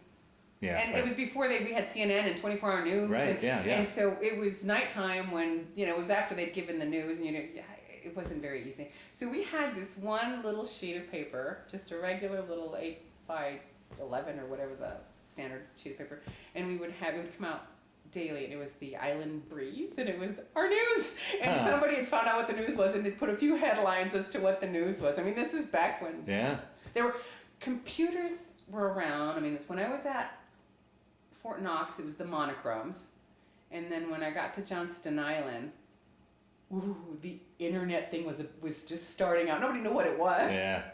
It was just starting out, and there was a few people who were into computers who would talk about all this stuff, and I'm like, I have no idea what you're talking about, and I don't have a computer that does that, and if I sat at yours, I wouldn't know what the heck to do. So it was that kind of transition time. Wow. And it really wasn't that long ago. You think it's not like that was because Desert Shield into the storm. I'm gonna say 1990. Yeah. I'm gonna say 1990, maybe 89, 90, somewhere there. So what was your options to communicate with your siblings or your mom or dad? It was just letter or occasional phone call? Or? Letters, and I don't think I ever really phoned them much. Because back in those days you did. When you couldn't, you just didn't. And I had a friend back at Fort Knox, and they would patch you through those operators, those military operators. Would call the military operator at Fort Knox, and the military operator then would make a local call and patch you through. So you didn't have to pay for the call, but you only had like 15 minutes because other people wanted to call. Right. So it'd be operator to operator, and then the operator at Fort Knox would make a local call and patch you through. Wow. So I probably talked to him maybe like 4 times the whole time I was there. Wow. Mm-hmm. Yeah, it was different times. Yeah. So you finish up your year assignment there and take your story from there. I did finish up my assignment there, and I was, I was toying with the idea of going to the Officer Advanced course, and I just could not bring myself to do it. So I put in for, I resigned my commission, and it was the hardest thing to do. It was I really had to think about that, and I just didn't really want to, but I didn't see any other way. And it was hard because, and there was people who were really mad at me because Desert Storm was winding down, and there was a riff. There were a reduction in force, and they were starting to let go of a lot of people. Oh, right, okay. And I had been promoted. So there was people who didn't get promoted because I did, and they were riffed. Boy. And I was in and had a promotion and chose to get out. And then they weren't kind of happy that I might have taken a promotion that they could have had and they wouldn't have gotten riffed, that kind of thing. So, but I just, and there was something else. That wasn't just all of it. There was a couple things. Of course, there was a boy who really wasn't that interested in following around an officer, so that played into it a little bit. That didn't pan out, so never, anybody make entire career decisions over some boy or some girl, because then it doesn't work out, and then you flash something that would have really mattered to you. But anyway, as far as a career. But the other big part of it, and this was a huge piece of it, was that when you are in the military, especially if you're an officer, your future promotions are based on what I call ticket punches. Did you get this training, that training? Did you do this? Did you do that? Did you do that? Because that's how you're gonna get looked at up against your peers for the next promotion board selection. Even, I look at some of the assignments you had at Johnston Island. Great assignment. Well, no, but the actual assignment, the responsibility, that doesn't counter It doesn't light a candle to combat experience. No, but as far as additional training. We had a war. The only war, like we said, not much of a war, but the only war we had, okay? In which everybody and their brother and their sister and their dog and the National Guard, for heaven's sakes, which is a state force. How they ever got around the posse comitatus and activated something that was a governor's force and sent those people, deployed National Guard people to the sandbox out there, to the Middle East.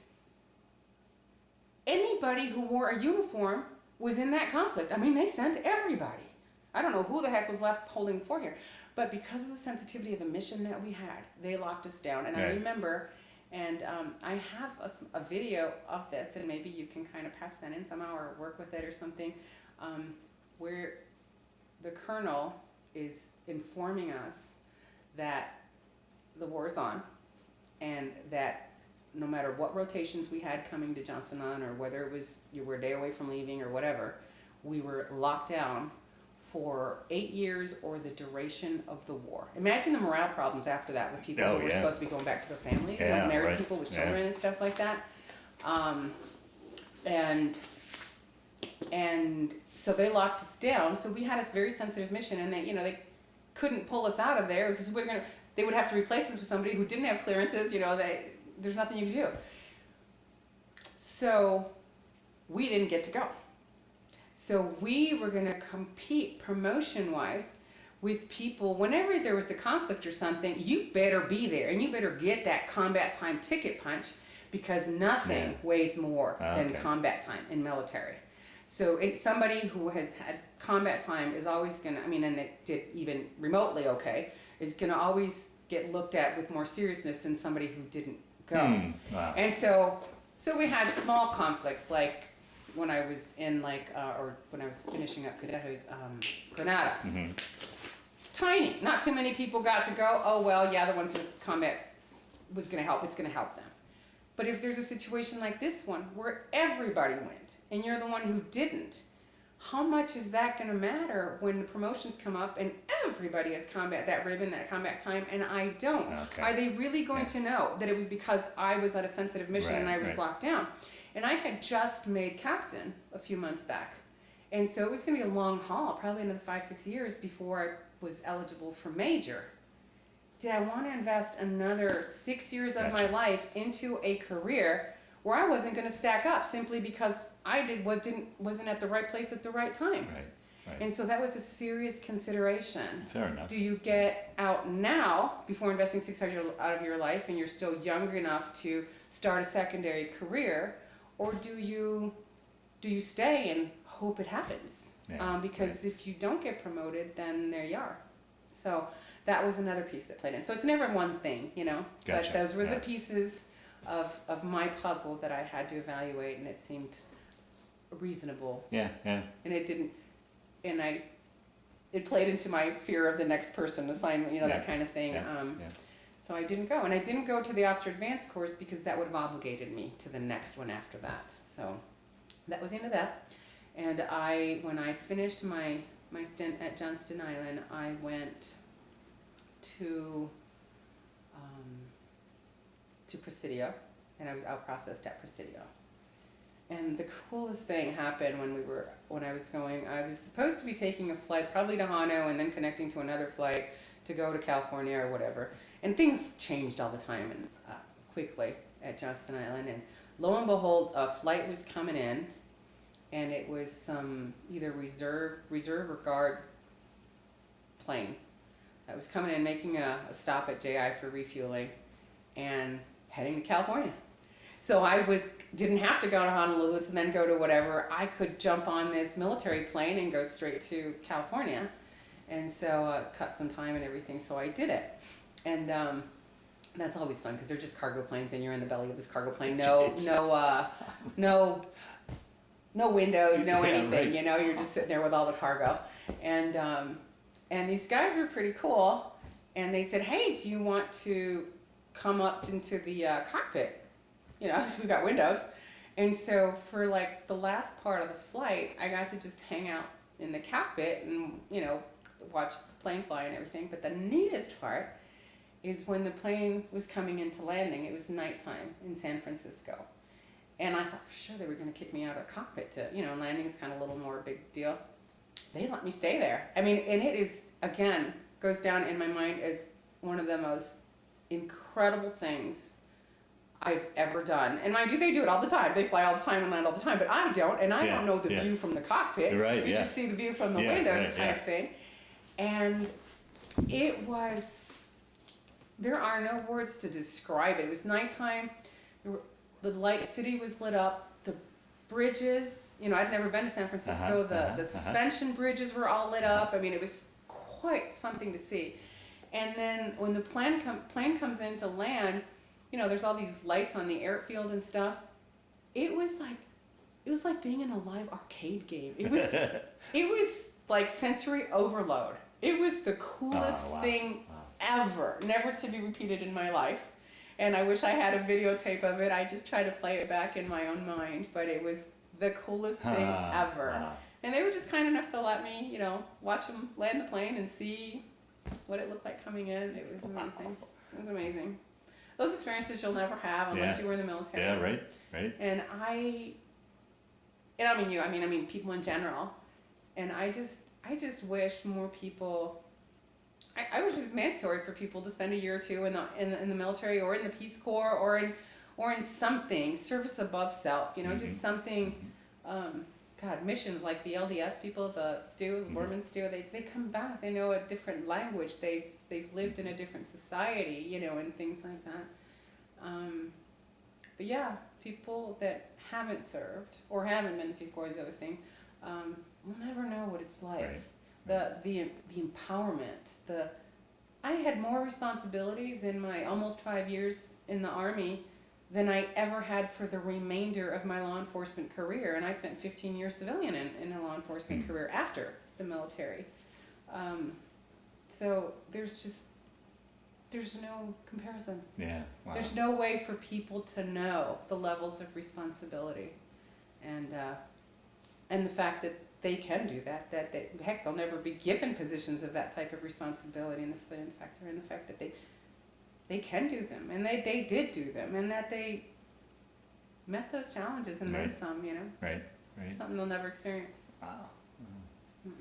Building the brotherhood, the sisterhood of being on a military team. And just civilian law enforcement, everything. So, they're the brothers in blue and all this kind of stuff. It's a bunch of individuals working, and everybody is out for themselves. And this is a little bit of teamwork, but nothing like the kind of teamwork that I got to know in the military. And they have nothing to compare it to it, so they don't know any better. But just be there, not skip a step. I could look at you and you would know what I needed or wanted before we exchanged words, kind of teamwork. As a matter of fact, that reminds me, when I was on the SRT, We trained. That was really fun. We trained with a lot of civilian teams that surrounded us because that's who we had to train. Yeah. And this is a fun part. So we used to train with Louisville, Kentucky. We used to train with Cincinnati, and we used to train with Lexington, Kentucky, and then some other Asheville, North Carolina, I think, and we never really did train much with Fort Campbell. It was just down the road. We were military, but you just train with whoever you can, kind of thing. And where was I going with that? The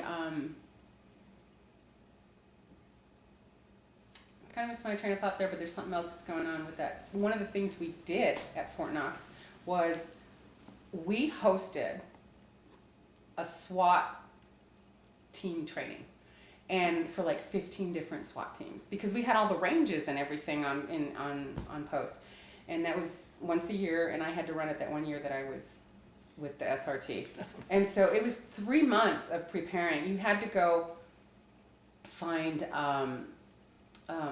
plan for all the ranges. You needed pistol ranges. You needed people to run the pistol ranges. You needed people to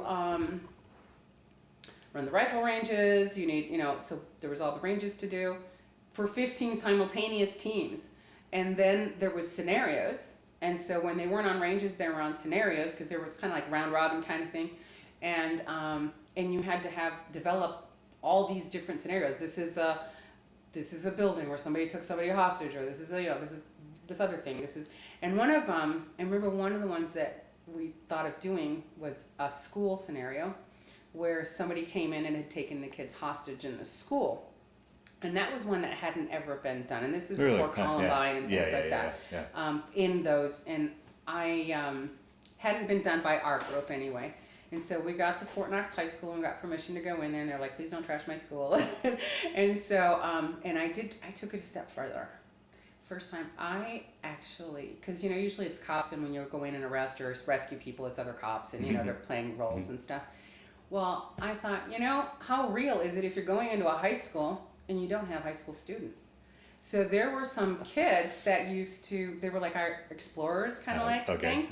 And so they were kind of wannabes anyway. And I just talked to the parents and I said, you don't have to if you don't want to, but if they want to and if you're okay with it, could they be role players for our high school scenario?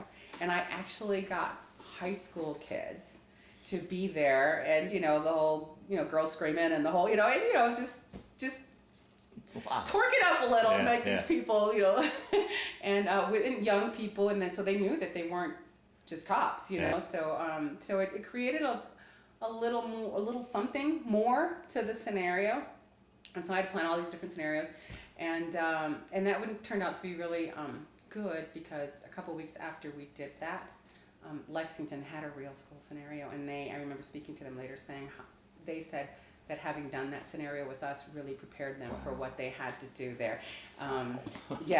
So I remember that, and but it was really interesting. And the coolest thing about setting up all these scenarios took forever. Oh my God, I could hardly do my normal job, which was the installation detention Going back, facility. this is a 26-year-old doing all this. Yes, having two jobs at once. Yeah. So my NCOs are practically running the idea for me while I'm doing all this. And I remember going up, and we did, for every scenario, you need blueprints, you need photos, you need aerial photos, because when they come and they say, okay, this is your scenario, and you have all this stuff, then they're going to ask for all the tools they need. Okay, do you have blueprints to the building so I know how it works? And is there somebody who works in the building so they can tell me how the building works? And do you have aerial photos and stuff like that? So when they ask for them, we have to be able to provide these things. So we had to go and get aerial photos of all our things. And the coolest thing was I got to go get a photographer, an Army photographer, and go with them. And then we went to the airfield again with the helicopters. And these pilots are always looking for flight hours anyway. And we need you to take us up so that my photographer can get aerial photos of these different buildings on Fort Knox, because this is where we're going to do our scenarios. And so it was so much fun. So we would fly over these buildings, and doors open. Okay, we are harnessed in, and usually you sit forward. So there was chairs that sit sideways, so you're looking outward, and you're harnessed in. And so he can't take a picture of sky. So the the helicopter has to go full tilt, and you're being held in by nothing but a harness, and he's shooting photographs, and I'm like, this is so cool. I mean, money can't buy you that. I mean, the amount of money in the civilian sector that you would have to pay to have that kind of fun. It was just exciting. It was fun. And so we, again, that was a big highlight that we did with the SRT thing, was that 15 team thing with civilian teams, military teams. The FBI was there. At the end of it all, we had a banquet and a dance and a dinner and all that other kind of stuff, and gave out certificates. So the planning and execution that went into putting on a thing of this magnitude. And I was in charge of planning the whole thing. The whole thing. From the first range to the last scenario, to the dinner, to the dance, to the every certificate that was going to be printed with their names on it, everything. It took like over 3 months of planning and coordination to get this thing done. And I mean, there's just some serious levels of planning and organization and responsibility and things like that. And you just, I mean, a lot of times you don't have those kinds of opportunities in the civilian sector. Then you come back to want to work in law enforcement, and they don't think you can comb your hair. You know, it's like you have no idea the things I've had to do, but it's just the way it is. Well, I guess that leads to a question I always ask too. Now, how was that transition then from military life into civilian life for you? Hard. Yeah. It was hard because you've done all these things. Yeah. And I mean, I got out when I was a young captain. I cannot imagine what it must be like for lieutenant colonels and generals getting out of the military with the things they have done and the levels of responsibility they have done. And again, I didn't go to the Middle East. I wasn't in a combat situation, which is why I told you, I've done nothing, you know, compared to what these other people have done. And then you get out with 20 years in, having done all that and gone to the Middle East once or twice or 3 times or whatever, and people treat you get into the civilian sector like you can't, I don't know, I can't think of polite expressions to say this, but like that you don't know how to blow your nose. And they have no idea.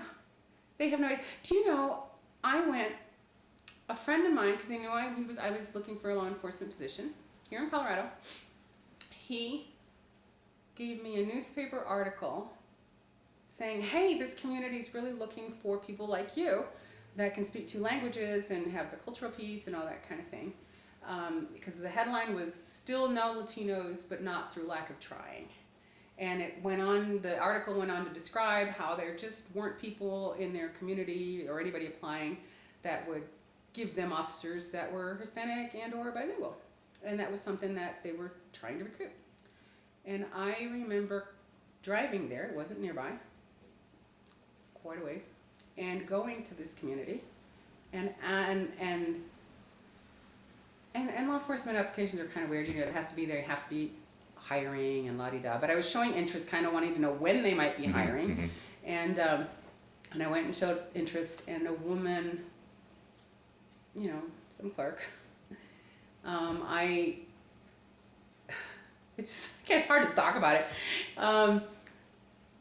Said, oh, you know, I look kind of like I do. I mean, I never looked really, ooh, you know, kind of thing. So I, you know, for all she knew, I just graduated college or something, you know, and I went and asked for, I said, did they have an application? Were they hiring? Were they going to be hiring or whatever? And she goes, oh, you're interested in being a police officer? I mean, like I was a little 7-year-old with a lollipop that had walked in or something. And I said, well, yeah. And I said, and she goes, well, do you have experience? And I said, well, I have 5 years of military experience as in law enforcement, not just, I wasn't like a military nurse, you know. And not that there's anything wrong with nurses, people need nurses, but I was applying for a similar position, let's put it that way. And she looked at me and said, oh, we don't consider the military experience. Those words will ring in my head until the day I die. And then they told me what the police officers made, and I said, well, this is a very expensive community. How does one live in this community and be a police officer? And I'm sure there's ways, there might have been some subsidized housing or something, but she informed me of nothing. And she goes, well, see, that is why we'd rather have people from our own community apply here because they're already here. And I'm saying the word community, I'm saying the words because I'm just being polite. Yeah. But yeah, and so I walked away and I just never went back. And I have to laugh. And in these agencies, they think they want this and they want that and they want this and they want that, but they don't even, they have somebody at the window who doesn't even know what they're talking to, who didn't even say, oh, you know what, let me get you to the recruiting guy and you can talk to him about that. Never made it that far. And I was so new. And so, see, out of college, I'd never applied for a job because I had a job in the Army. So I didn't know to say, excuse me, can I talk to somebody about, your guy in charge of recruiting? Or, I didn't know how to push it, you know. I just basically got shot down, so I left, And so you wonder why people can't get the kind of employees that they want. It's because of things like that. Wow. But I know I was trying to get to something else when I said that thing about the SRT and the whatever, but I forgot it now. So. So then eventually you got on with Fort Collins PD then, or what? I did. I was, I went back. I was working in Golden. I'm not in Golden, in Lakewood. My mom lived there, and I was staying with her while I was trying to look for jobs. And I had applications in a lot of places with the State Patrol, and with a couple other agencies, and with Fort Collins. And I was hired by Fort Collins,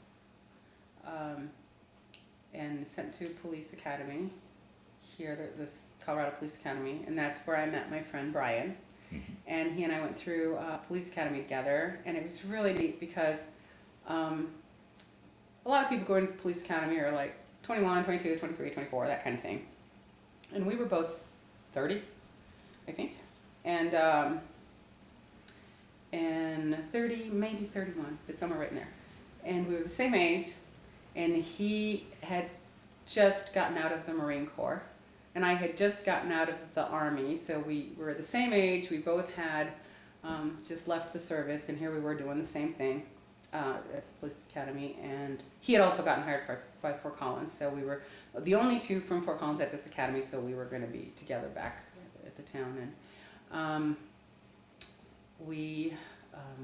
And he had come to the United States from Australia when he was 18, and I had returned to the United States, which is like, I left him when I was 4.5. I don't remember much. So it was like coming to America, coming to my own country, which I didn't know how to be an American, and at the same age. So there were so many parallels. He was like my brother. He still is. Uh-huh.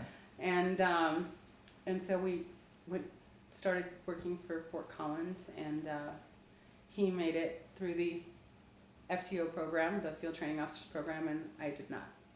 They didn't think I was good enough to be a Fort Collins police officer. So I went to, then I applied later to other agencies that had openings, and I applied to Colorado State University Police Department, which is where I started because I'd been a student officer for 2 years when I was in college.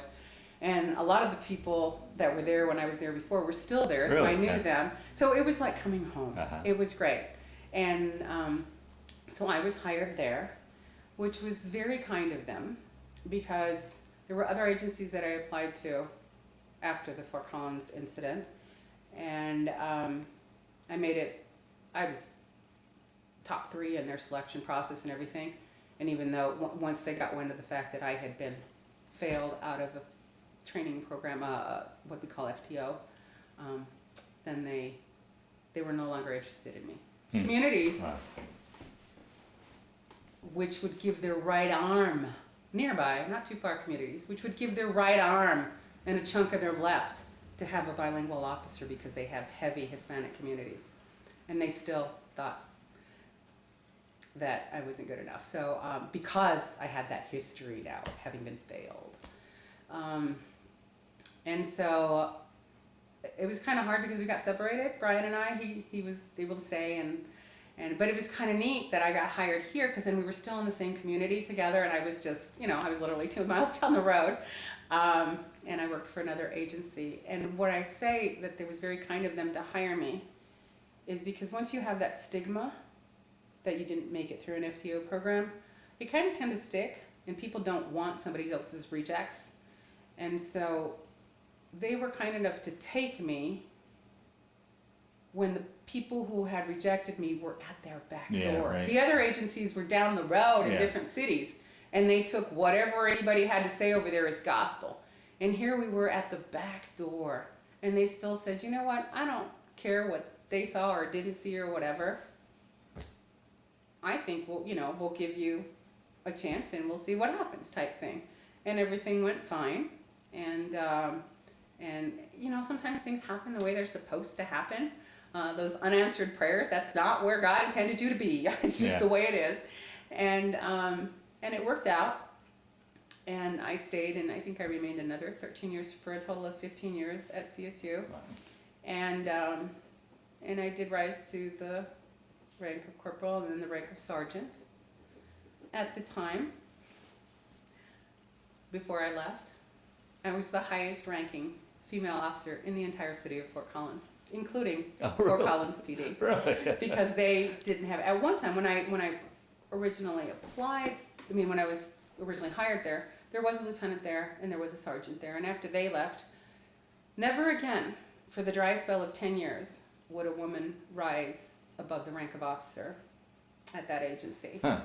And so I made sergeant and was sergeant in this city when they still had no women above the rank of an officer over there. So I'm not sure what was going on there, none of my business, but I really think that with about 20% of your force being women, I'm sure there was somebody there that was probably worthy. But things happen the way they're supposed to happen, and when I got out, I did so because I had a 6-year-old, and I'd been promoted not that long ago, I don't know, 9 months ago or something, and I was going to probably be on night shift for the next God knows how many years, and it just wasn't working out for me as a family. My son needed me. He was starting to have homework. Mom needed to be home to help him with homework, and I had figured out that if I failed to do my job correctly as a parent, as a mother, my child would probably end up with an ankle monitor like all the kids I contacted. So I figured, it's time for me to do my most important job, which is to be a mother and raise him right, so he doesn't end up like one of those kids. And I'm very lucky. He's a very good kid. Yeah, cool. Excellent. He's 15 now, so. Yeah. Oh, awesome. So that was how it all shook out. Yeah. Through the years, did you keep in touch with some of the people you served with? It sounds like you still got good friends. Some of them. There's probably obviously some I wish I would have, and things, you just kind of lose track of each other. But I kept in touch with some, and some I was able to find later with the internet and this and that, the new tools that you can kind of find people. I have some good friends that I still remember, and we talk often. I don't have as many because, see, when you're enlisted, there's a whole bunch of people that you're with. Yeah. And when you're an officer, it's a little lonelier at the top. There's only a few of us, and we're not supposed to be like developing friendships with them because that's considered fraternizing. So then we have this tiny little pool, and they're all married and I'm not. So now if I'm friends with them, people think all sorts of weird things. Yeah, right. So it was kind of a lonely place. There were some funny things that happened with that, but it was, I still have some friends that were married back then and everything, and we able to continue the friendship.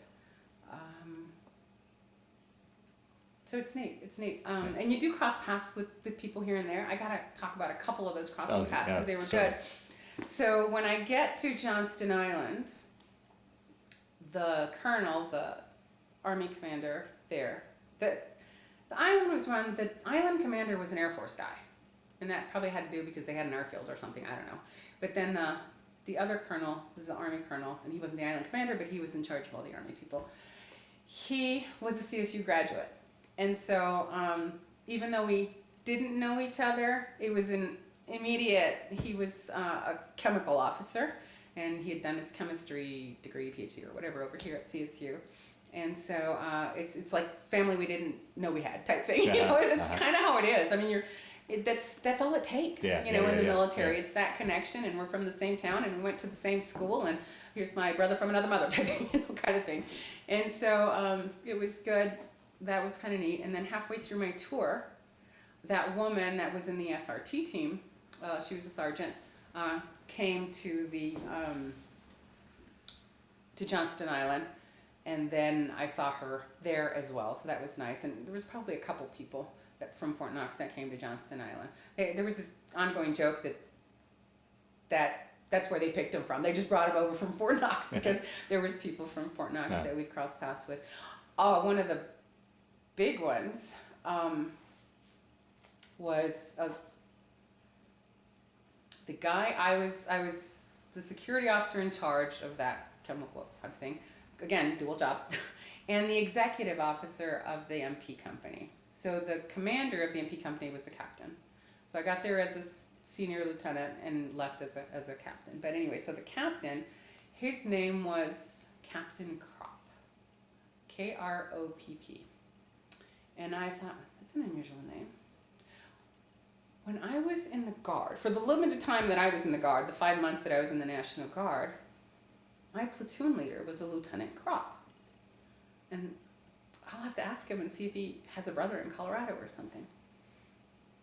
And I talked to him and I said, so do you by any chance have a brother who was like with the 220th MP National Guard in Colorado? It was down in Golden, that unit. And he says, no, I don't. He says, but I was with the 220th MP National Guard. So it was him. He looked so different. He'd gotten, he was thin and, just kind of your thin college, just got a college guy type thing, I guess. And then he was all buff and he just looked different, and he looked very different. So he says, no, it was me. So it turned out that I had been a private in his platoon in the National Guard in Colorado. And I ended up being his active duty executive officer at Johnston Island. So his right-hand person. Yeah, wow. It's just funny how those things happen.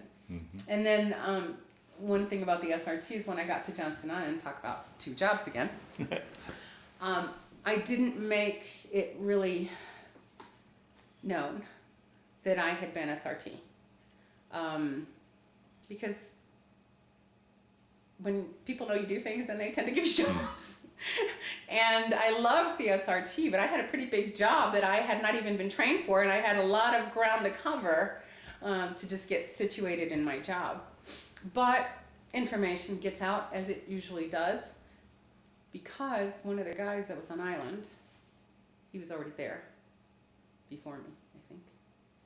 I came back, I don't know, but we coincided. No, maybe he came. And he had been SRT on my team at Fort Knox. And somebody must have talked to somebody about something, and then somebody called me and said, so I understand you were in charge of SRT at Fort Knox? And I said, well, yes. And then they had some soldiers who were SRT trained there at JI, but they didn't really have an SRT team per se. And so they decided, well, why don't you train the SRT people and have an SRT team here? Because, our closest help is 2.5 hour flight away, and that's if they were sitting loaded on the tarmac and ready to take off. I mean, our closest help is probably at least 4 hours, if not more, away. So we should probably have a trained team here, since we have people who have been trained, they're just not training on a team. So about 5 months into my thing, or 4 months into my thing, I was again the SRT commander and the thing. So fortunately, one of those guys, I could, the one that probably started where the leak probably happened, he helped me a lot in training the team so I could stay focused on both jobs and everything. Wow. So this was really fun. The other SRT team I inherited, this was a startup. I got to start an SRT team. We had no equipment. The people had never trained together before. Anything. Oh, I know where I'm going. I have to go back to Lexington, and the level of training, that SRT training in Lexington, and it has to do with how well we did versus how we compared to civilian teams. Yeah. So we'll get back to that. But in the meantime, I'm doing the startup over here, And I'm calling my buddy in Lexington and saying, hey, can you mail me some of those catalogs of equipment and stuff like that so that I can look through them and, kind of try and get some of this equipment. And so when I started training up the team and everything, and it was just neat because they didn't have a whole lot to do on the island besides that, so it gave them something else to do. And so it was really neat because it was from the ground up started. Wow. And that was a challenge. And I remember not fighting, but with the colonels to try and get the money I needed to put this team together. $100,000, which back in that day would be like $300 to $500 nowadays, kind of thing. And that's a lot of money that I'm asking for, and a lot of equipment. And they would say, well, why do you need this equipment? Why can't you just do this? Or why can't you use this that you have? And I'd have to explain to them how, to a chemical officer, why an SRT team wasn't a regular MP and why we needed different type of things and all that kind of stuff. So I got this team going. The equipment hadn't even come in, and we were training, even though we didn't have equipment. And the lieutenant who replaced me took over the SRT as well. He did the 2 jobs that I did, and continued the work. And the equipment came in, and I did take the team once to. We took them to Honolulu and trained with the Schofield Barracks team, I think it was. Well, whatever the Army post is over there, I can't remember, but with their team. And that was interesting because that was a field mission, and we were looking for marijuana fields and all sorts of stuff that are all over there. And anyway, we have a lot of them in Kentucky too. And so I did get to go off island with them once, and that was a whole thing. And how do we transport weapons on a plane? And it was interesting. But so the other lieutenant comes in after I leave, and he continues the thing. And by the next year, before he leaves, because that's a 1-year tour for him, so maybe 6 months after I left, 7 months, 8 months after I left, they become the best team in the Pacific, the Johnston Island SRT, from the ground up. Yeah. So it was different in that I got to plant seeds for trees I'd never see grow type thing. And to just get the feedback from him later of having them when they went into this competition and they were declared the best team in the Pacific. It was neat. Absolutely. To get that kind of feeling. I mean, you go from nothing to being the best team in the Pacific, but that's, we believed in training once a week and training hard all day and all that kind of stuff and doing everything we were supposed to do, and it was interesting. Now, back to, that was where I was going originally before, and we were talking about the difference between civilian and military and the law enforcement and the SRT. And the team we trained with the most tended to be Lexington. The guy there was really hardcore, more militaristic, kind of like we were. I think he was former Air Force or something. And so he would ask me, he says, how do you do it? Because our team, we worked like a well-tuned machine, like a finely oiled machine. Like I said, that kind of thing where I was saying where we would look at each other and we knew what people wanted to do before we even had to exchange words.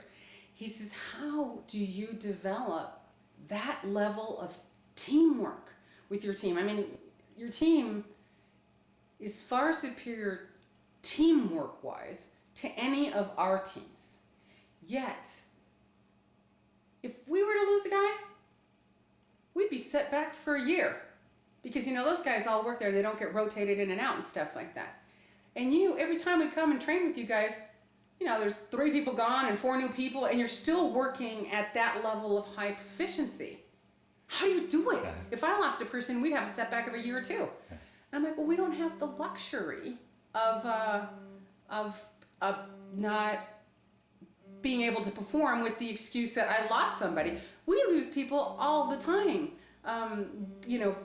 We're constantly, this one's rotating out and going to an assignment, and this one's rotating in and stuff. So we take the new guy in, and he's like as if he was with us forever in 5 days or a week. And we can't. We don't have the luxury. And it's the same thing that I was talking about earlier in how we shadow an officer, and with 1 week of OJT shadowing somebody, we're ready to take the flag and move on while the other one leaves. And it was that same level of teamwork that I was saying, and I think that was what was bringing it on, is how is the teamwork different? That's how it's different we're constantly moving, losing people, gaining people, and we have to operate at that level of teamwork. And the civilian sector doesn't have to do that. And so you again rise to the occasion. You do what you have to do with what you've got. And I'm sure if that were their life, they'd have to rise to the occasion too. But they don't have to. So that was part of the interesting thing there. Wow.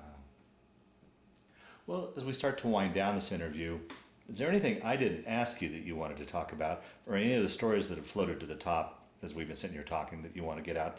So ideally, I know we probably only got the tip of the iceberg of your story, but ideally round it out as best we could, or do you think by and large we captured everything you wanted to talk about today? I think so. I mean, there's always things, and prior to meeting with you, I was like, oh, I don't want to forget to say this or that, or talk about this one great person that I worked with or whatever, but I think whatever comes out naturally is kind of the way it's going to go for that day. There was two things that I did want to round back to that I did.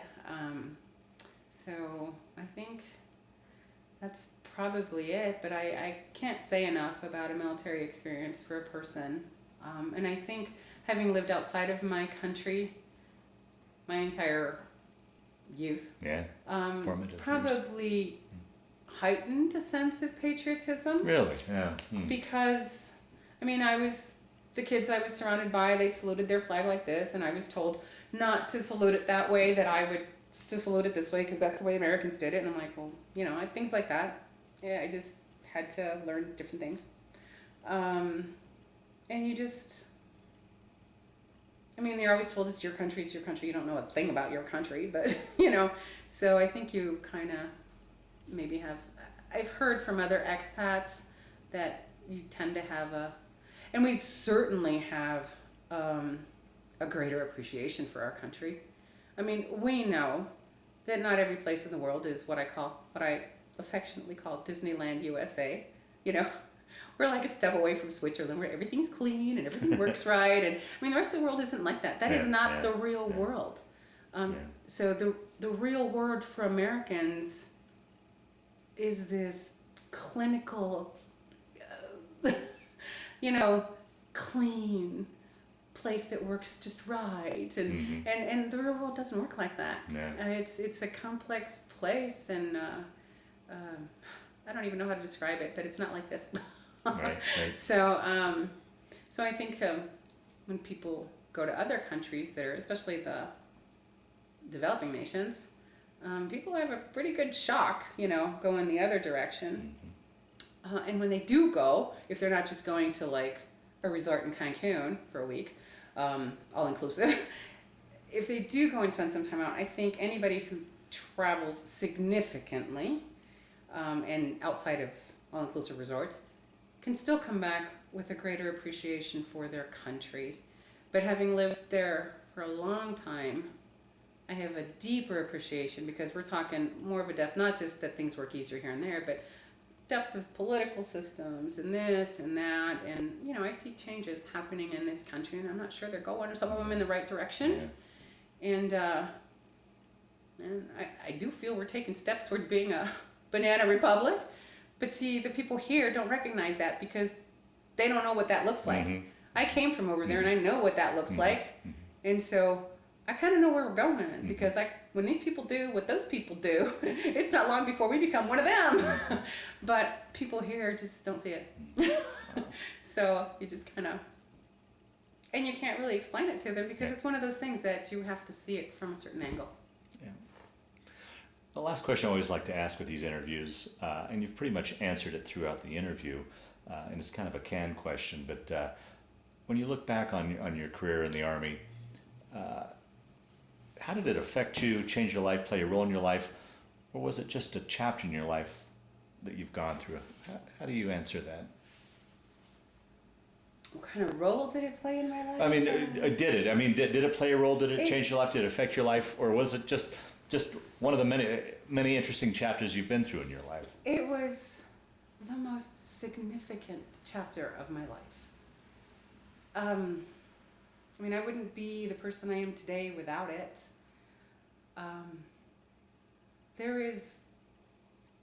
There's nothing on this side, on this plain side, that can ever teach you the lessons you learned there, give you the kind of experiences you had there, in the military. It is, like I said, I did more in the 5 years I had in the Army than I ever did in my law enforcement career that I will probably ever do with the rest of my life. Yeah. I don't know where the rest of my life is going, but being in charge of security for the world's first chemical weapons destruction plant, being an SRT commander at the age of 26, Right. as a woman, where's that going to happen? Right. And I remember the PIO, the public information officer at Fort Knox, wanting to do a big story. It's like, we gotta put that out in the papers and stuff like that. I'm like, what? And she's like, well, that you're an SRT commander. I'm like, so was the guy before me. And she's like, well, yeah, but he was kind of like, I'm like, no, we are not doing any type of such thing. And so I sent her packing nicely. I said, you see, and that's the thing. And this is the kind of thing that gets under men's skin.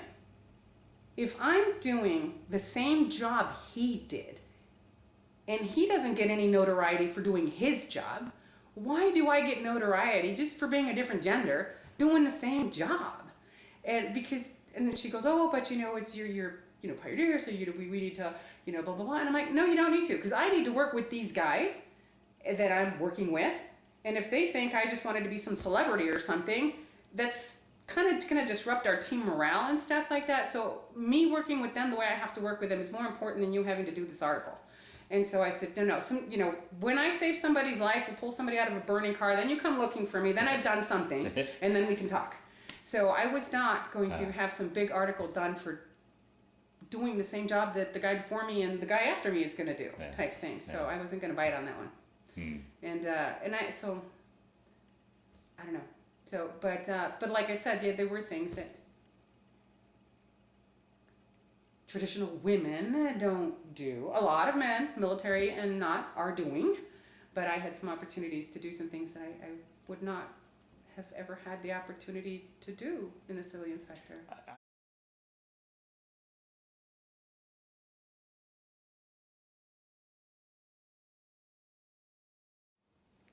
This is a picture of me as a first lieutenant, and it was taken by the photographers on post on Fort Knox, because like every manager kind of thing in the stores where they say this is your store manager type thing, and they had pictures of people posted. All right. They started doing that in the Army, and I was the IDF Installation Detention Facility Commander. So as you went into the detention facility, there was a thing with my picture and something that said the Installation Detention Facility Commander is so-and-so, blah, blah, blah, and with this picture. So this is a patch of the Military Police Corps. This is the kind of thing I got when I was at Fort McClellan, Alabama, at the Officers Basic Course. And these are your standard Army issue OD green tags that you have to have sewn onto your uniform.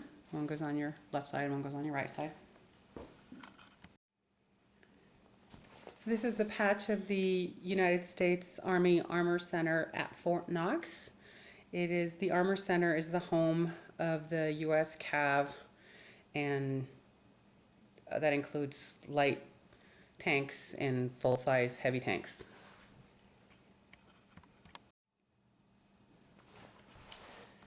This is a replica of the standard military police badge. These were special badges that were made for us at Fort Knox for the Fort Knox law enforcement activity.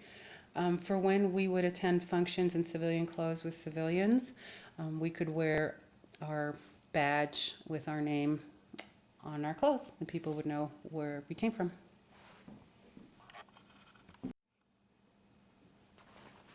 This is practicing some takedowns at Fort Knox. We were kind of doing a display for visiting cadets of what they would look like when they became an officer and went to their standard duty places. This is also at Fort Knox. This is practicing rappelling with the SRT.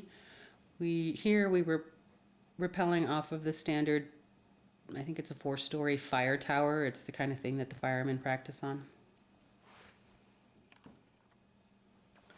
This is kind of an unusual picture. I am wearing a vintage cavalry uniform, which was drawn from the U.S. Cavalry Museum at Fort Knox for this particular event, which was a post, which meaning post level of the entire post of Fort Knox, post level change of command ceremony from the incoming and outgoing generals who would command the entire post of Fort Knox. And they were looking for somebody to represent a cavalry soldier and deliver flowers to the incoming general's wife. And the one person who would have been suitable for that job was actually an Army band guy. He had great equestrian skills. But since he was playing in the band for the ceremony, he couldn't do it, and they were looking for a suitable replacement. And they couldn't find anybody who could ride a horse well enough through a change of command ceremony with cannons blowing and flags flapping. And so somebody at the stables picked me, and I rode his horse, not mine. Mine was a very high-strung thoroughbred, which would not have done well in that scenario. So this is the horse of the guy who actually contacted me to do this gig. And it was done at the post change of command ceremony, and we didn't tell anybody that I was a woman because we weren't sure that that would go over so well. So I did my best to disguise myself and look like a guy. I don't think anybody really ever knew. A great story. This is me at Hickam Air Force Base in Hawaii, Honolulu, Hawaii. That is where we would take planes to go to Johnston Island. So it's pretty much any of maybe 4 trips where I came and went from Johnston Island to Honolulu.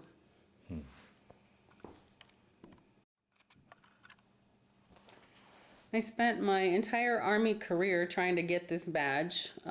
300 points is the maximum points you can get on a physical fitness test. And I was forever testing at 289, 294, 298, 299. And eventually, before I left the Army, on my last physical fitness test, I did receive a perfect 300 and earned the physical fitness excellence badge. Wow.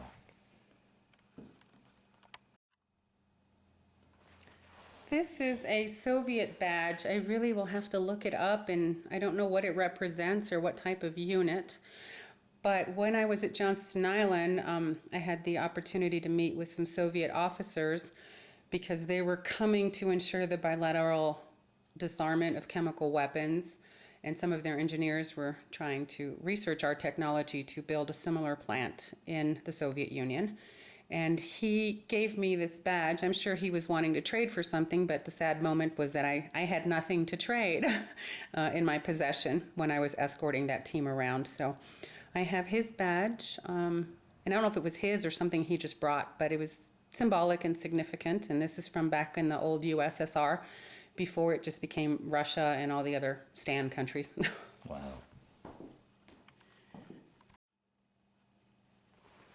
So here's a collection of different pins that I would have to put onto my insignia, that I'd have to put onto my uniform. These are some lieutenant bars, second lieutenant, first lieutenant, Army service ribbon. I'm not sure what that one is, but it's a second award because it has an oak leaf cluster. This is military police school insignia. These are captain's bars. I don't exactly remember what those are. Then the standard on the collar U.S. lapel pins and the crossed pistols for military police, both in the brass and in the subdued for when they were worn with in the field. The subdued was on the BDUs in the field. I do have a rifled expert badge, which I'm pretty proud of, but I always really liked firearms, so I was expert with both handguns and rifles. I think this is a jump master badge, but I don't know. That's not mine. That somebody I think gave that to me. And this one right here is another. It's the Military Police Corps Regiment insignia.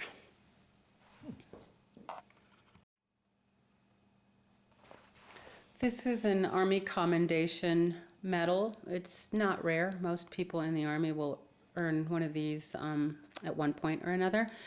The ribbon on top is the one that you would wear on your uniform. Medals are only for special occasions.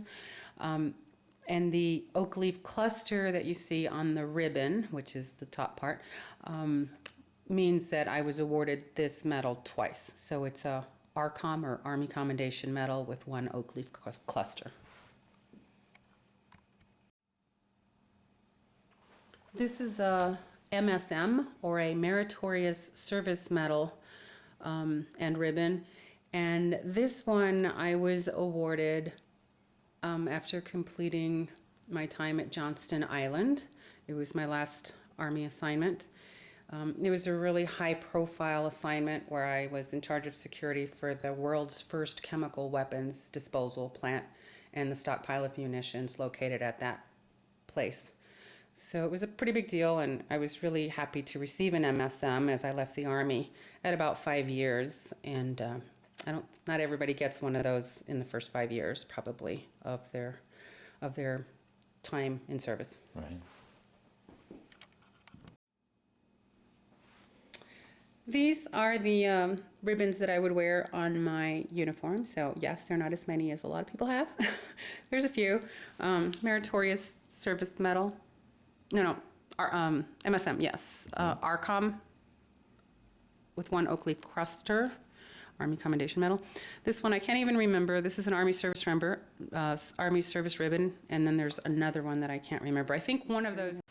So these are my Army dog tags. I probably received these back in basic training when I was a private. Not sure I was ever issued any others. So it says your name and your service number back in the day, which was our social security number. It tells your blood type, O positive, and your faith, and mine was Roman Catholic. This is my military police school diploma upon graduating the officer basic course at Fort McClellan, Alabama.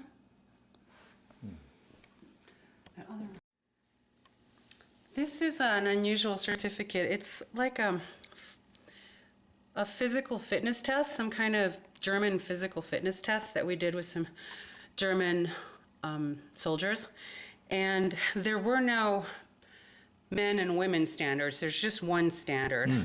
So I got the bronze. It wasn't a silver, it wasn't a gold, but I placed in a men's physical fitness test. So it was good. And at the time I was the first lieutenant at Fort Knox. This one's interesting because it was a certificate of having completed a special course at the National Crime Prevention Institute in, I believe it was the University of Louisville, in Kentucky. And the interesting thing is this is 1987, I believe, 89. And it's a course in terrorism prevention, planning, and preparing. Oh, wow. So it shows that this is what we were doing long before terrorism came to the United States on 9/11. Wow. And prior to 9/11, we had domestic terrorism, like the guy in Oklahoma, whatever his name was. But yeah. And the other interesting part is this. This is our class picture. And that's me, believe it or not, right there. And the only woman in the thing besides me was a course instructor. If you see the age of a lot of these guys, this was a course for like Secret Service people for the president. And this guy from Fort Knox, he was CID, and I were invited to attend this course with some pretty important people doing some pretty important missions. So this is my Army uniform, the BDU's battle dress uniform, in the old style before the digitypes that came out later during Desert Storm. And it has my last name, U.S. Army, my captain's rank, which was my last rank before I left, the Military Police Cross Pistols. And it's showing the last assignment patch, this is the patch for Johnston Island in USACAP, United States Army Command Pacific or something like that. Each one, when you see this patch in color, it's blue for the ocean, and each one of these stars represents islands in the Pacific. After leaving the service, I came back to Colorado and was looking for a law enforcement job and was hired by the Fort Collins Police. And they sent me and another person through Police Academy in Colorado. And the person I went through Academy with is depicted here in the picture. His name is Brian Ivers, and we became great friends. He's like a brother to me. He came to the United States at about the age of 18 from Australia. I came to the United States at about the age of 18 from Mexico. I was an expat, but coming back to my country was pretty much like coming as a foreigner. And we had both he had been in the Marine Corps for 4 or 5 years. I had been in the Army for 5 years, so we were both prior service from different service branches. And we were both about the same age. I think we were about 30 years old there, which is about 6 years older than what 6 or 7 years older than what the average cadet at the police academy is. So we had that in common too, a lot of common things, and we've been best friends ever since. Oh, very nice.